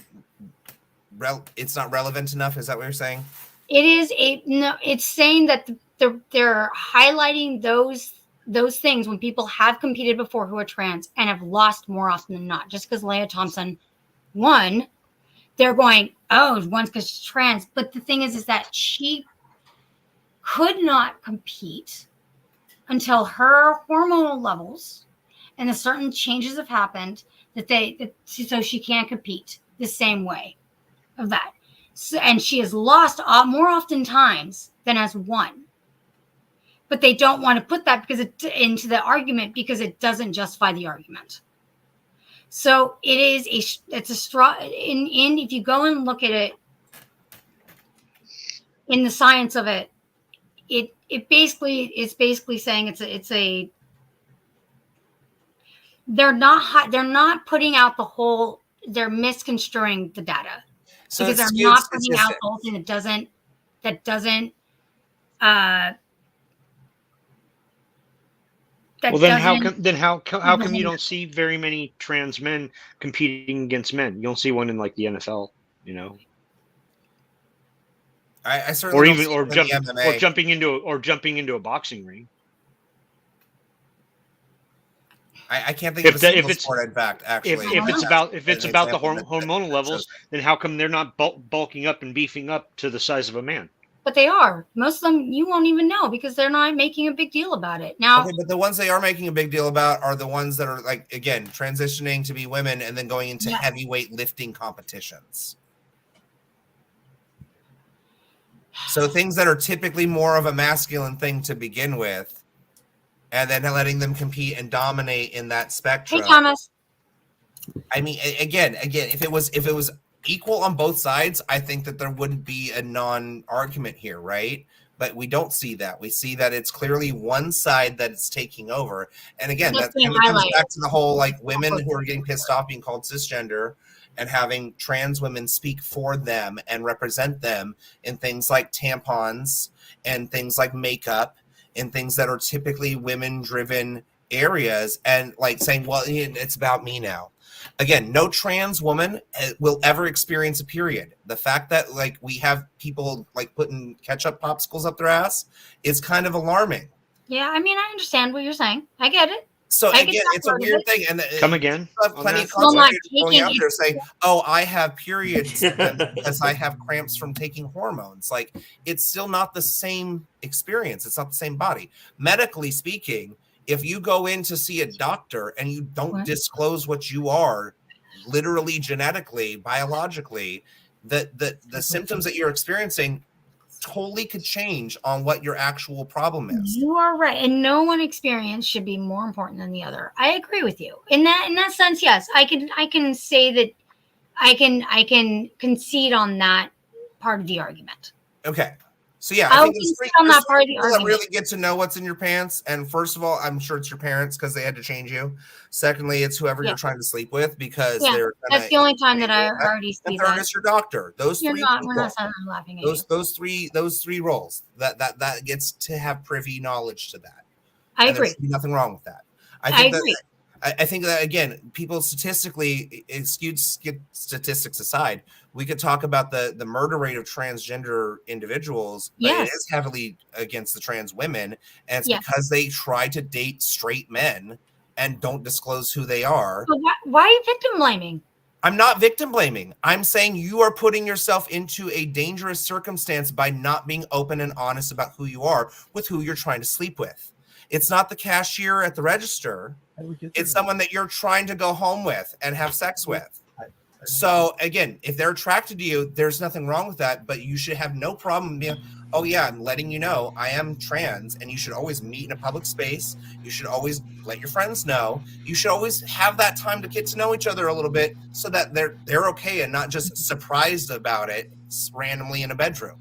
It's no different from walking to your car, looking at your phone with earbuds in a dangerous area, thinking, well, no one's going to touch me because, that would be assault. Maybe we should just teach men not to rape women. No, I agree. But again, teaching men not to rape women has you're nothing already to do blaming a victim. with this. You're blaming somebody. It's not telling somebody it's okay to murder someone because they're trans. I'm telling you that it's a two-way fucking street.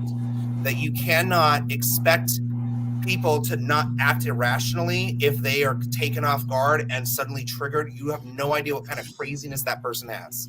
So it does not, removing the stigma from dating trans people should be the goal. Not telling people, well, no, that's still a woman, that still makes you straight.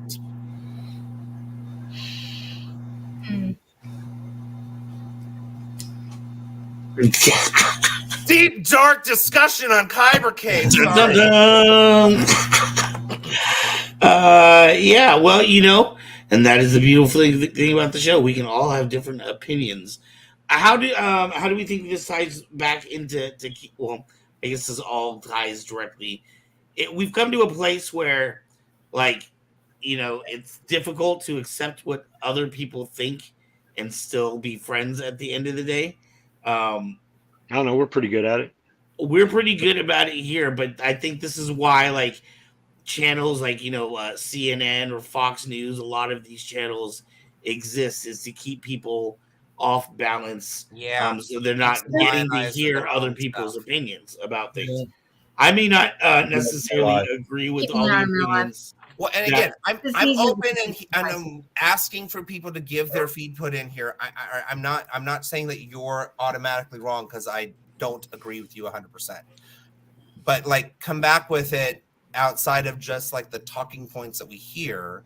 I want to know where the statistics are, where the things are coming from, and have the open and honest discussion about it. So again, if I've said something that's upsetting, I get it. I'm being controversial. I'm playing devil's advocate. I know I am not as conservative as I'm coming off right now, because I will at the same breath tell people, if you still like Donald Trump after everything that's happened, you're fucking delusional, because that man is a crazy, babbling, blithering idiot that does not need to have the social media platform lies and say all the crap that falls out of his fucking mouth.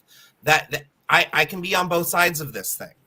So I even agree with you on that one. Cool. I think the one thing we can all agree on is that we want more information. What the hell these ketchup popsicles are? Because I have never heard of anyone. Look that up. I've never heard of it. But there's been a lot of videos lately that have been talking about trans women on TikTok talking about having periods. And I'm gonna have to go look at. I'm gonna have to look buying this up. feminine hygiene products and using them, and it's a very bizarre phenomenon. I know there was that whole Baymax bit mentally unbalanced. Well, and again, Let's talk about the mental instability thing, like you just mentioned. How many people who start a conversation with my pronouns are, then go into, I also have this disorder, this disorder, this disorder, this disorder, this disorder, and I'm suicidal. Like, I mean, it kind of goes hand in hand. That maybe you need therapy. I think that a lot of people probably need therapy and to talk to people and understand themselves better. Because again, when you seek for outside validation to bring your own sense of worth, you're going to always lose. You are always going to feel dejected and terrible because you are seeking that validation from a third party, not from within yourself. And unfortunately, I think it's even worse right now because we do live in this like TikTok era. I actually feel bad for a lot of these kids who, I don't know, they go on some shorts video and they see people who have these made up diseases and they're getting all these views, so they decide they're gonna make up a disease. Then they cancel the channel. When they're our age, they're gonna have to look back and go, "Holy shit, I was actually that dumbass." You know what I mean? Like, well, and I see videos all the time that talk about like how like being on the spectrum of autism, and like I'm guaranteed almost that I'm convinced I'm on the spectrum. I don't know. Do I have Asperger's? Maybe. I honestly I wonder if that's the secret my mom's been hiding me from all these years, and that's the real reason I rode the short butts, because I did for several years. So by the way, Matt's had a question that she would love to see us answer.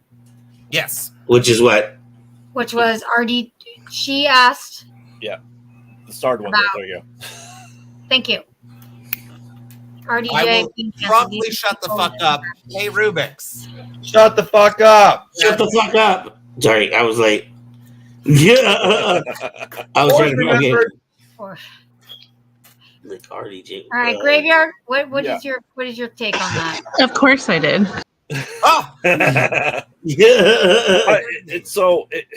This is a fine line that we do with cancel culture. As Forrest pointed out, that it's reaching such a common term that high school kids and younger kids are throwing this term out, and it's always been there, but we never had the exact word for it. They've been shunned or they've been shamed, and you can't date this person. It's always been there, but now we have a scarlet letter. You don't. Yeah. You've just been saying. But with cancel culture, I said we have to be very careful because there's people that have come back. Louis C.K. has come back successfully. Now, did he deserve to be canceled? Did he deny everything he did? No, he didn't deny it at all. He owned up to it and said, I did that. It's when you get people that are denying it, and with, say, J.K. Rowling, or when you think we should cancel him, is when people take that as the word of God and use that to harm other people. They may not have said it outright, but if people believe it and they don't come out and say, I did not mean it that way, they go, there's great people on both sides. You can't have that. So RDJ, should he have been canceled? We canceled. Hollywood canceled him. They blacklisted him. And look at him. They did, Marvel took a huge risk because he did drugs. He had all these scandals, but he came back. And I find it very ironic that with the whole idea of wokeism and cancel culture, that we have people there's people on both sides, left and right, that want to cancel things. But the problem with the far right is they go, we don't like this wokeness. Oh, here's a trans person on our beer, so let's cancel Bud Light. They say we hate wokeism, canceling stuff, but let's do it anyway.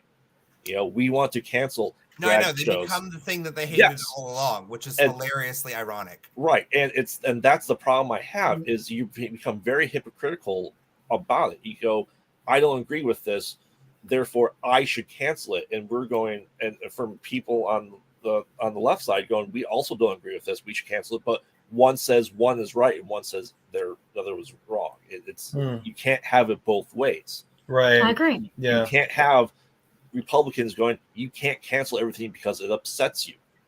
And then go and cancel stuff. Yeah. They're the ones that are pushing their religious agenda onto people.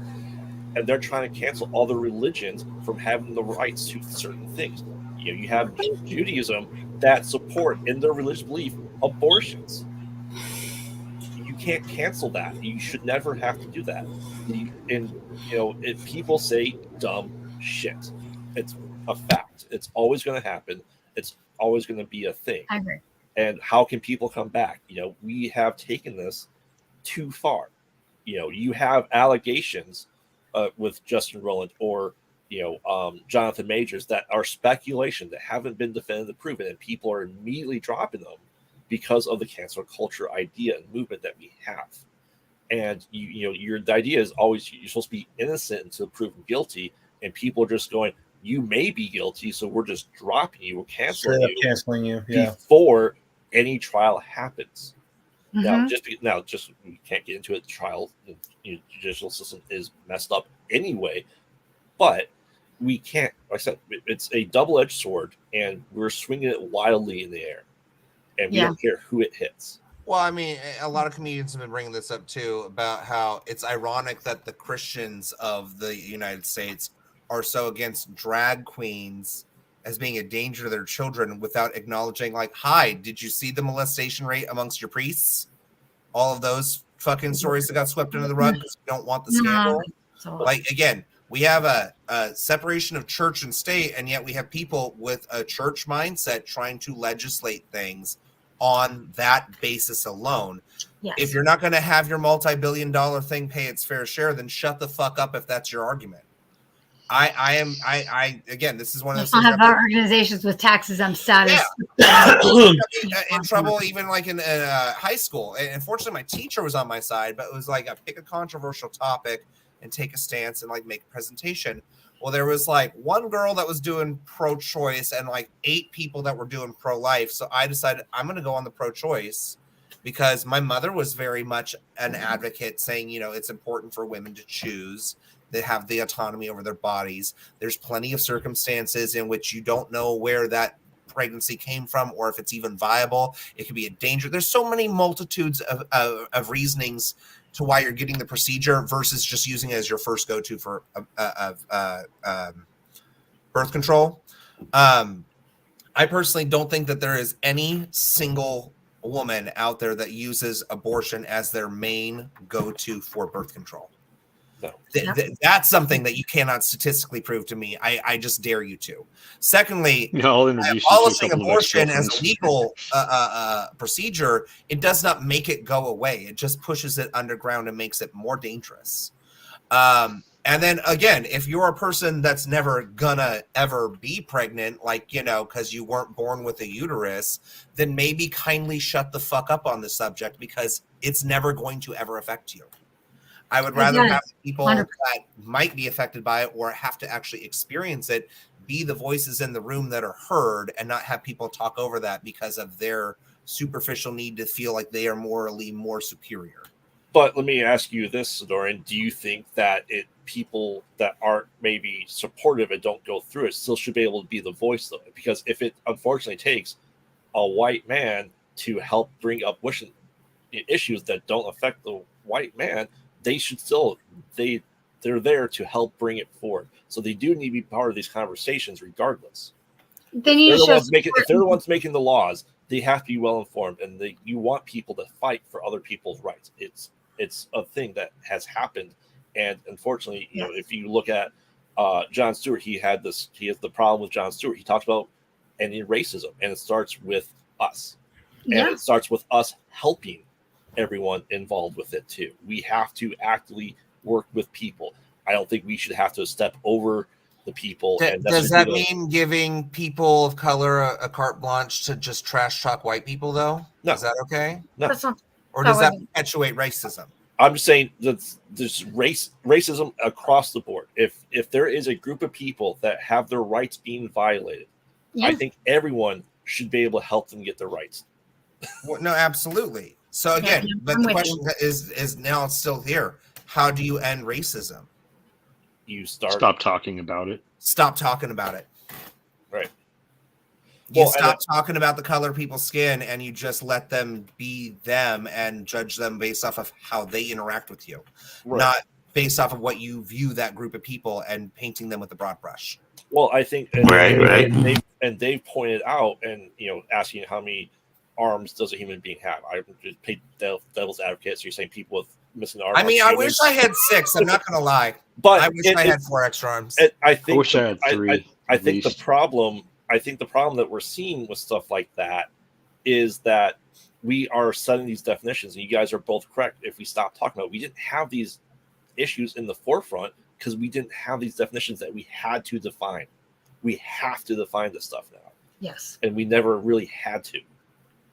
RGJ was able to come back because he didn't, because the thing that he did, yes, there was that aftermath, the fallout from the harm that was at people, but he wasn't going out to actively hurt anybody with the drug use. It was just It was a self-destructive. It was self-destructive versus leaving an aftermath of destruction. Well, and let's be frank, Tony Stark is a character that is canonically known to have alcoholism as a factor. So having addiction be part of his personal background probably helped him bring a lot to that character in that mindset of overcoming those. It's nuance. It's just nuance. It is very nuanced. It's very nuanced. Well, I think, and I think the only time that, let's say, someone should be canceled is when they are the reason behind attacks or violence or things that cause this. If they can't outright deny it or support it and try to sway people, if you're using J.K. Rowling to harm people, then that is the problem that we have. You could say maybe not necessarily cancel J.K. Rowling, but you have to, if people are actively using that platform and they're not denying the hatred that is being spread through what people are misconstruing what they're saying, that's when we have the problem. Yes. Because I could say, I believe that, my wall told me to go out and kill all rats with 3 tails. It doesn't really matter. It's just, have to. Wait a second. So you're saying that you should blame the wall? Yes, exactly. Sure. But it's I think people should be held accountable for their own actions. Well, right. But if you have Yes. 6.9 million people saying, we believe so-and-so is telling us to do this, how do you stop it? Do you stop that platform? Do you stop that hatred through the platform? I think you have Charles Manson didn't kill anybody, but he is a mastermind behind pushing others to kill somebody. Yeah, but he actively told people to go kill people. So I mean, there's a bit of a difference there. Okay. Well, yeah, it's not like they just interpreted something he said and said, I need to go kill people.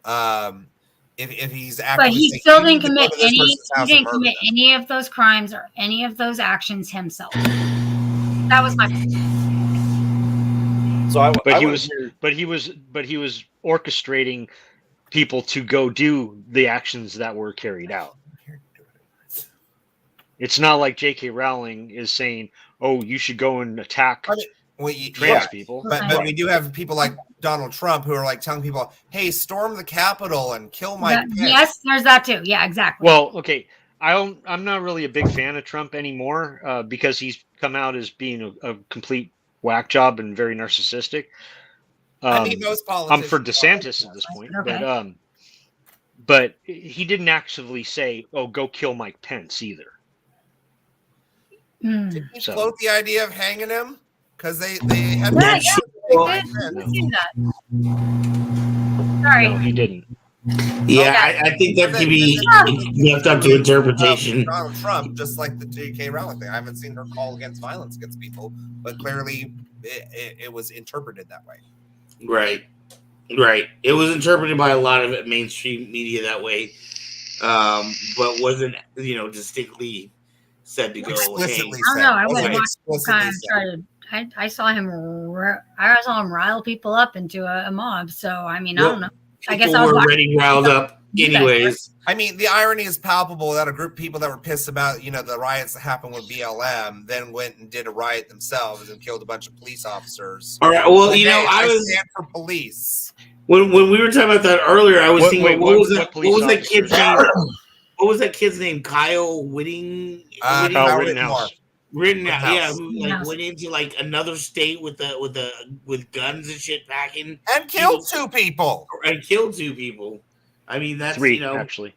Oh, 3. Okay, that's great. Sorry. He was protecting property, and we know property is more important than people. Yeah. Actually, he was protecting himself. If you watch the videos of it happening, they were trying to kill him. Right. So it's because he it's my showed up fault. with a fucking assault rifle and was pointing it at people. That's antagonizing people, and So then you're invoking saying them to defend themselves. So you're saying I should go into the street and try to fight cars and be mad that cars fight back? Hey, Ryu can do it.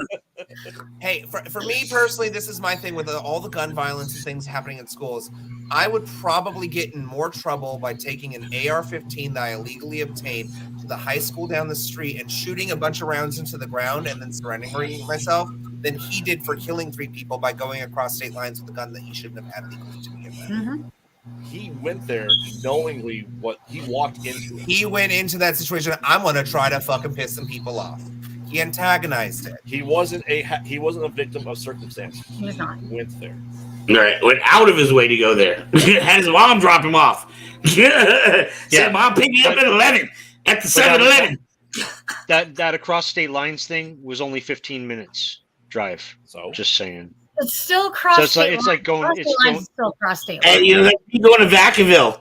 Yeah, that'd be like I can still smoke didn't inside drive of a as far fucking as casino in Nevada. I can't do it in California. There's lines literally and buildings that you can be involved. But I want to hear what Dave has to finally say about Dave, cancel culture. I mean, how do you feel? I mean, obviously, both sides, as I said, agree it's a double-edged sword that we wave willingly. I think, okay, personally, people have become weak. People have so thin skin and are so easily influenced now that the whole idea of cancel culture is just taken so far. I mean, yeah, are there certain things that shouldn't be said? Sure. If a direct call to violence is being perpetrated, that should be cut off. Absolutely. But if somebody feels harmed because somebody has an opinion about something, Well, again, if you get pissed off because I didn't know that you identified as a woman because you present yourself with a full beard and nothing else. But that's not you cancel. I danced with you and you popped the about me boner. or get me fired for that by saying, "Hi, sir, how are you doing today?" That's literally people just trying to be polite, and then other people taking that and making a mountain out of a molehill. Like, and again, even coming back to like the whole gender ideology and pronouns and all that stuff, when people ask me what my pronouns are, it irks me because for me, I don't feel like I should have to explain that, but I know that they are genuinely asking me out of a sincere attempt to not offend me, if that makes sense. So like they want to know, oh, well, what do you identify as? What do I refer to as while you're in drag? And again, my answer has always been, I don't give a fuck. I don't care. Because that to me is not something that's going to affect my mental state. And I get it. There's a huge difference from someone who is medically transitioned, who has gone through surgeries, who has done all of these things to feel comfortable in their own skin. And like say in their work environment, they identify as a woman, they present as a woman, and someone out of their way just blatantly continually calls them sir or mister or just to piss them off. That person's an asshole. Fuck that person. They are in the wrong because they are actively doing it. However, when someone comes up to me and the very first sentence they say to me is, "Hi, my name is so-and-so. My pronouns are this, and that." I'm sorry. Did you think that information was relevant to me? Because if I'm talking directly with someone, I'm never going to need to use those. It's only if I'm talking about them with somebody else. And again, that's a third-party validation that I need to somehow monitor my speaking behavior in a conversation with someone else when you're not even fucking there.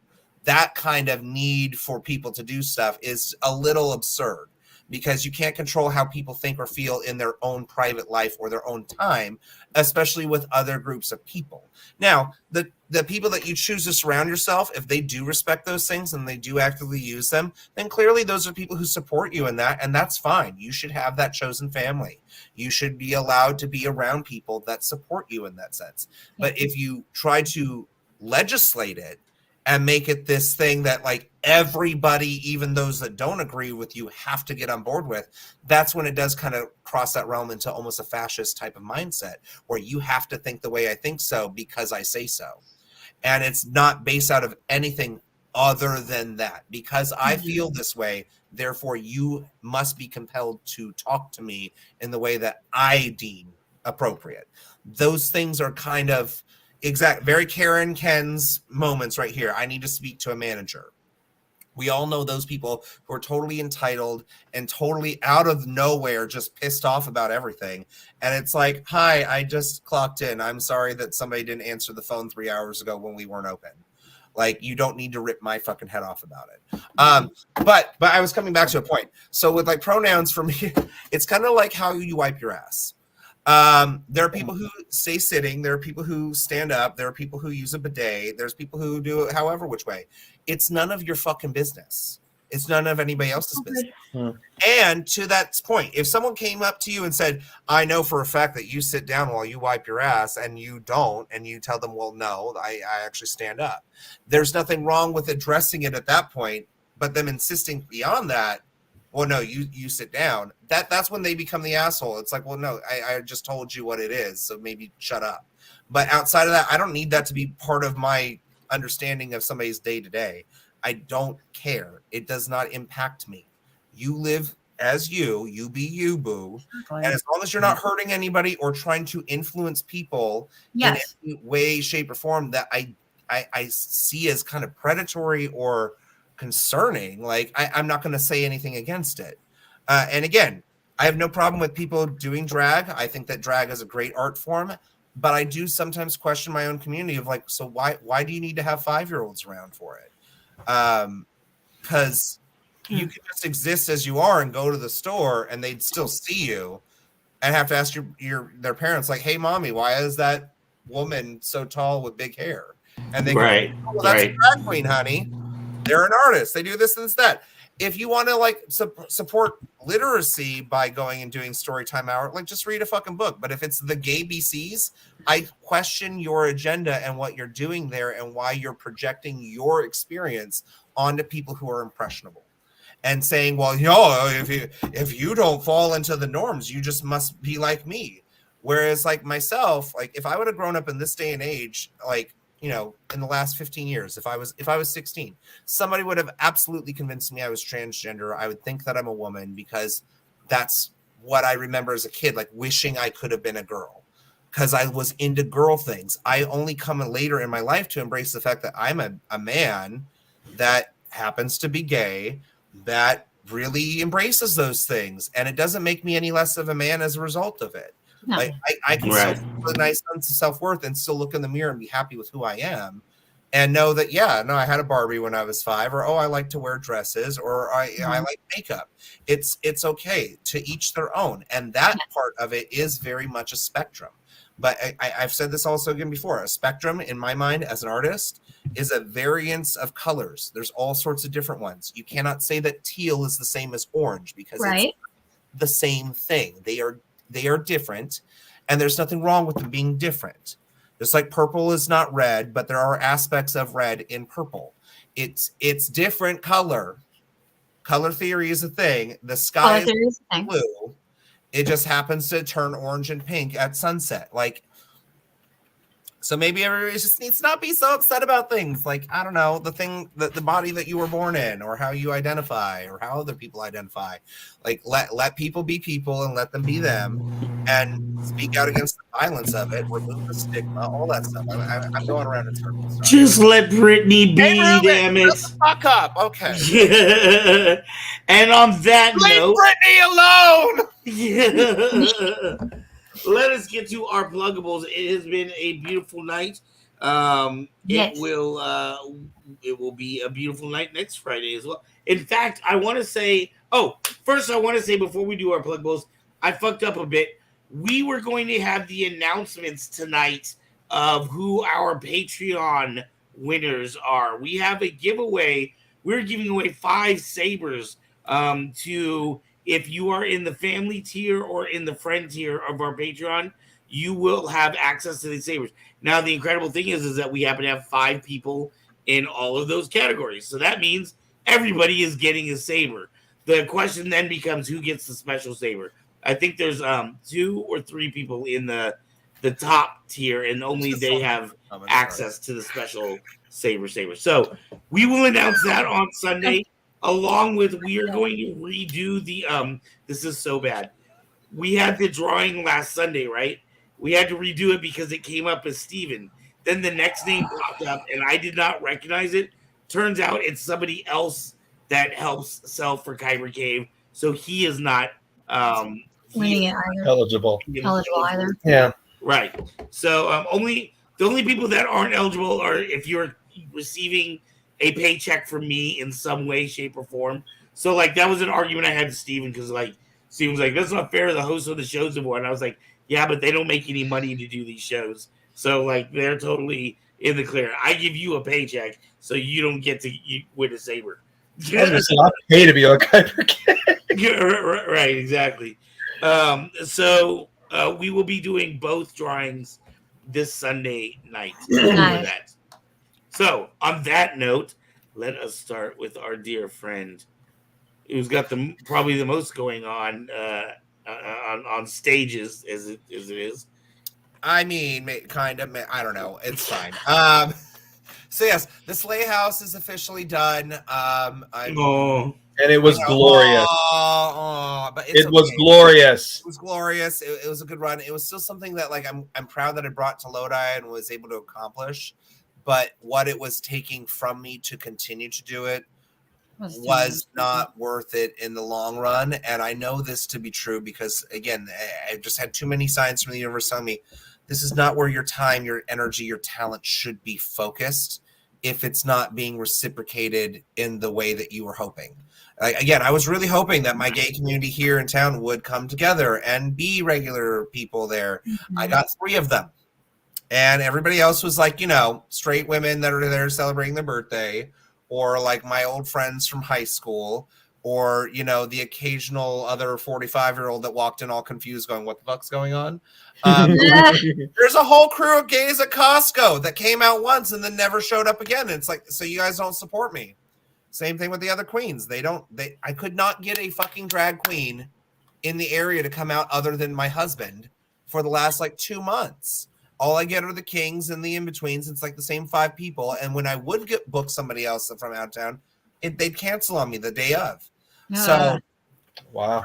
I'm glad to say I don't need that headache anymore. I don't need that stress in my life. I'm going to focus on me, my health. Again, rent is coming up. Woo! We have a fun promo thing this Sunday, actually, at Victory Park in Stockton. We're going to be singing a few select songs from that, including my solo, our one song, Glory. We open July 15th. No, June 15th. We run through the middle of July. Tickets are on sale right now at the Stockton Civic Theater website. And then, of course, I will still be hosting Lodi Pride this year as Rubik's Q Arcana with the theme of Over the Rainbow, because Wizard of Oz is a very, very queer-coded thing of Are You a Friend of Dorothy's? Still trying to figure out what the hell I'm going to wear for the Pints of Pride fundraiser this Tuesday, though. I don't know. I'm going to figure something out. We'll see. But that's my spiel.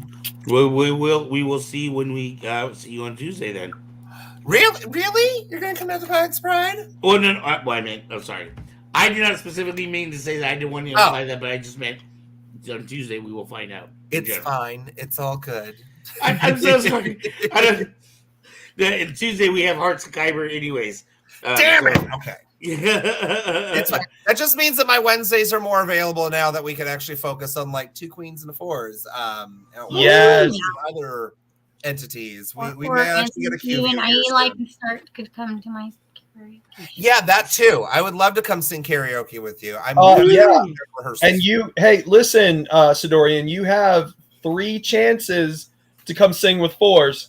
Just telling you. I actually work Saturday and Sunday, and also next Wednesday. And my voice is my voice is almost back. So if you don't come do a Mark and Roger song with me, I'm gonna be pissed. How late does your gig go? Till 11. Okay. I think I'm actually going to try and get out there this Wednesday. Woo! It's tricky because I'm usually out of rehearsal at 9:30, and it's in Stockton. So. Well, sometimes I go later. Sunday it is early. I have to cover, so I will be there. I have to be there to get 3:30 to get it all set up for the 4 o'clock. But I work at 4. Oh, Mezzo. Sorry, no, it's on Saturday morning. I was looking I'll try. forward to it. Try my That's best. Sounds good. It's just crazy. Anyway, so I guess it's on us Okay, now. you guys are on. I'm Aubrey, also known as the Captain, aka Mrs. Fours, and I do karaoke. I write songs. I do tricks. Anyways, I don't know. I You have songs out on Spotify. You're a I have legend. Spotify, You're beautiful. I do acting. I'm trying to get back into auditioning regularly because that's a big thing for me. Yeah, I do all the things. I have many hats. So, but I'm usually here. It'll be my 1 year anniversary coming up tier 2 as well. I had songs under BYL, and I also have my original album, and I'm working on new projects as well. So that's what's happening with me. Yeah, soon I'll also be hosting a show soon called The New Order. It will be happening. So come and check it out. And I'm also guest hosting on Hearts of Kyber right now. So Yay! yay! And, It's been a lot of fun having you on there doing too. more things in the future. It's been, if you guys haven't had a chance to see Aubrey on Hearts of Kyber, she's been doing a fantastic job filling in for John while he has been doing some self-healing for a while. We're still wrapping up. We're coming up on the last 2 weeks of fundraising for John. And then we will let you guys know what our total is. I know we're somewhere over 2,000. That's the only thing I know. Yay! Well, you know, we were shooting for 14, so it was well below. But However, we'll get back there. You know, it's a lot. It is weird how the universe works. John has been getting some kind of attention.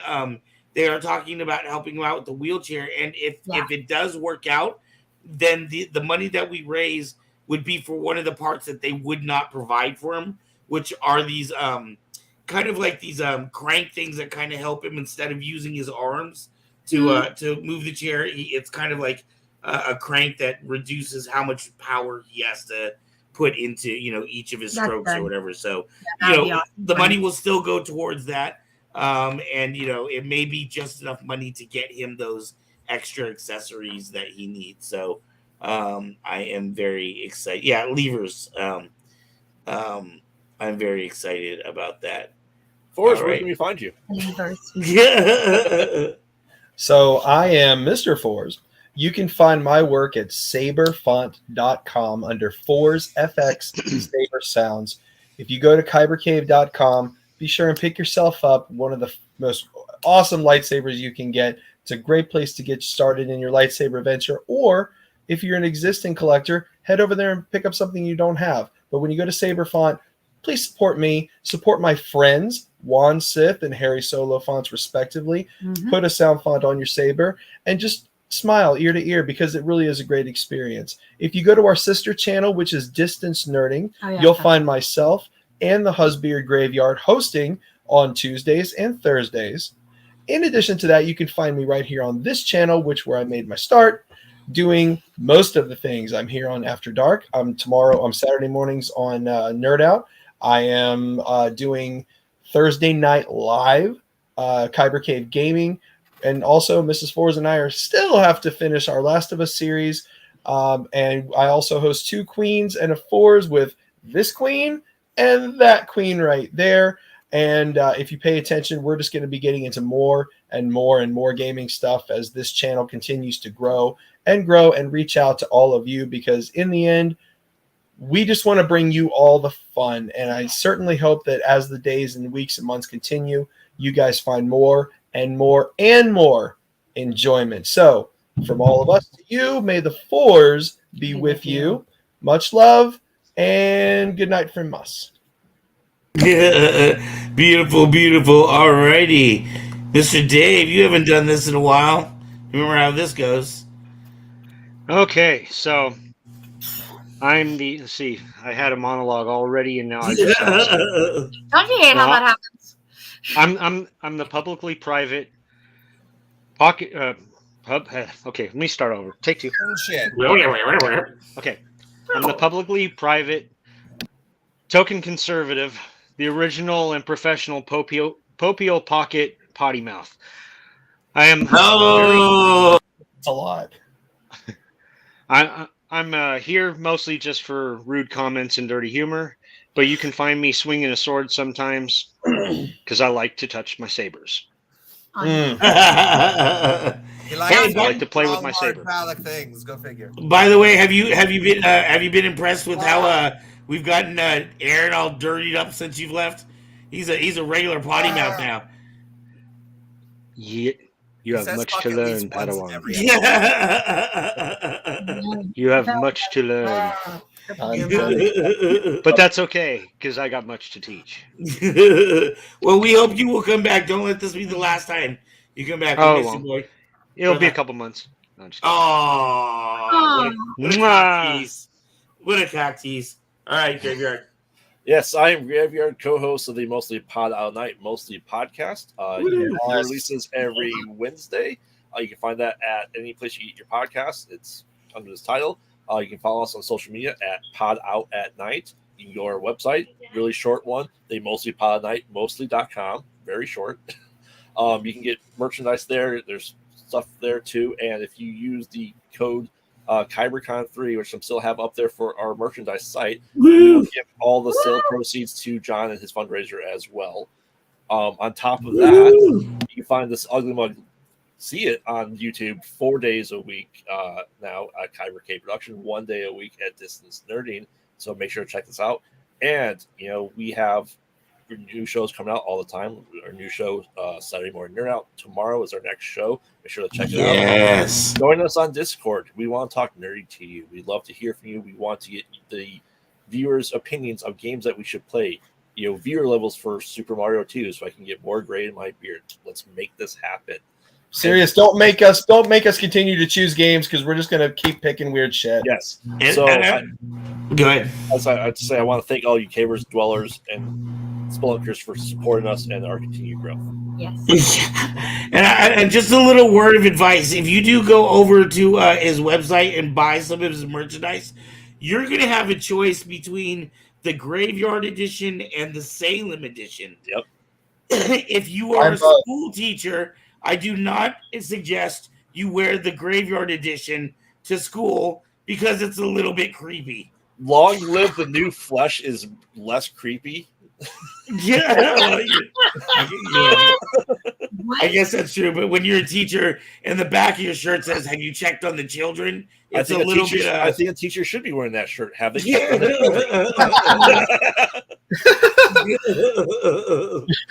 Alrighty. As for myself, I am Ark. We do brand new shows 7 days a week. I myself do 3 of them on Tuesdays with Miss Aubrey over here for right now. Typically with Mr. John. That is Hearts of Kyber. We do this show on Friday nights, Kyber Cave After Dark. And on Sundays, we do Saber Rattle.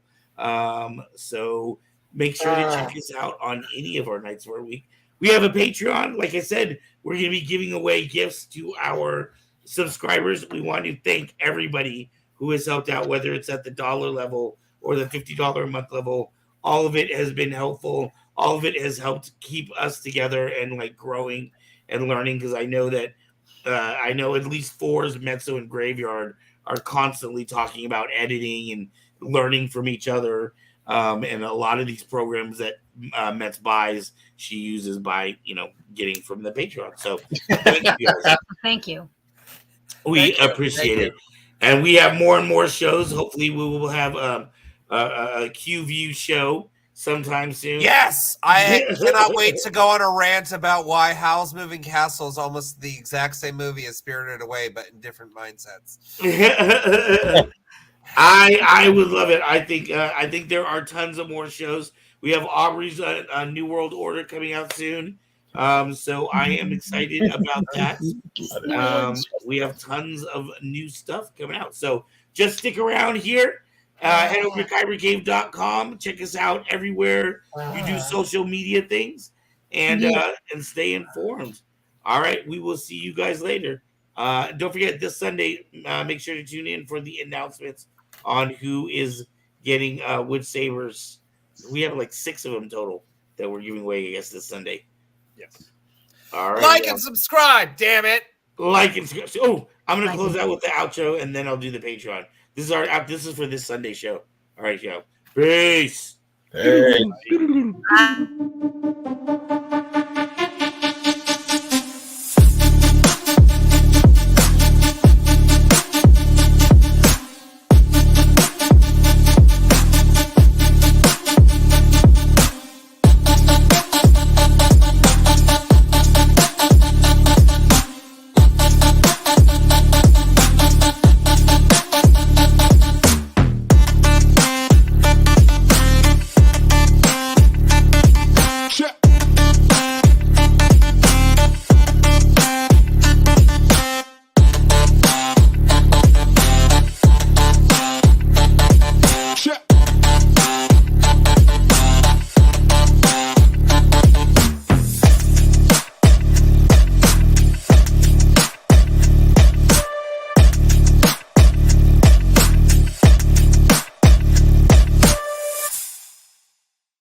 Over there. We're still. Oh my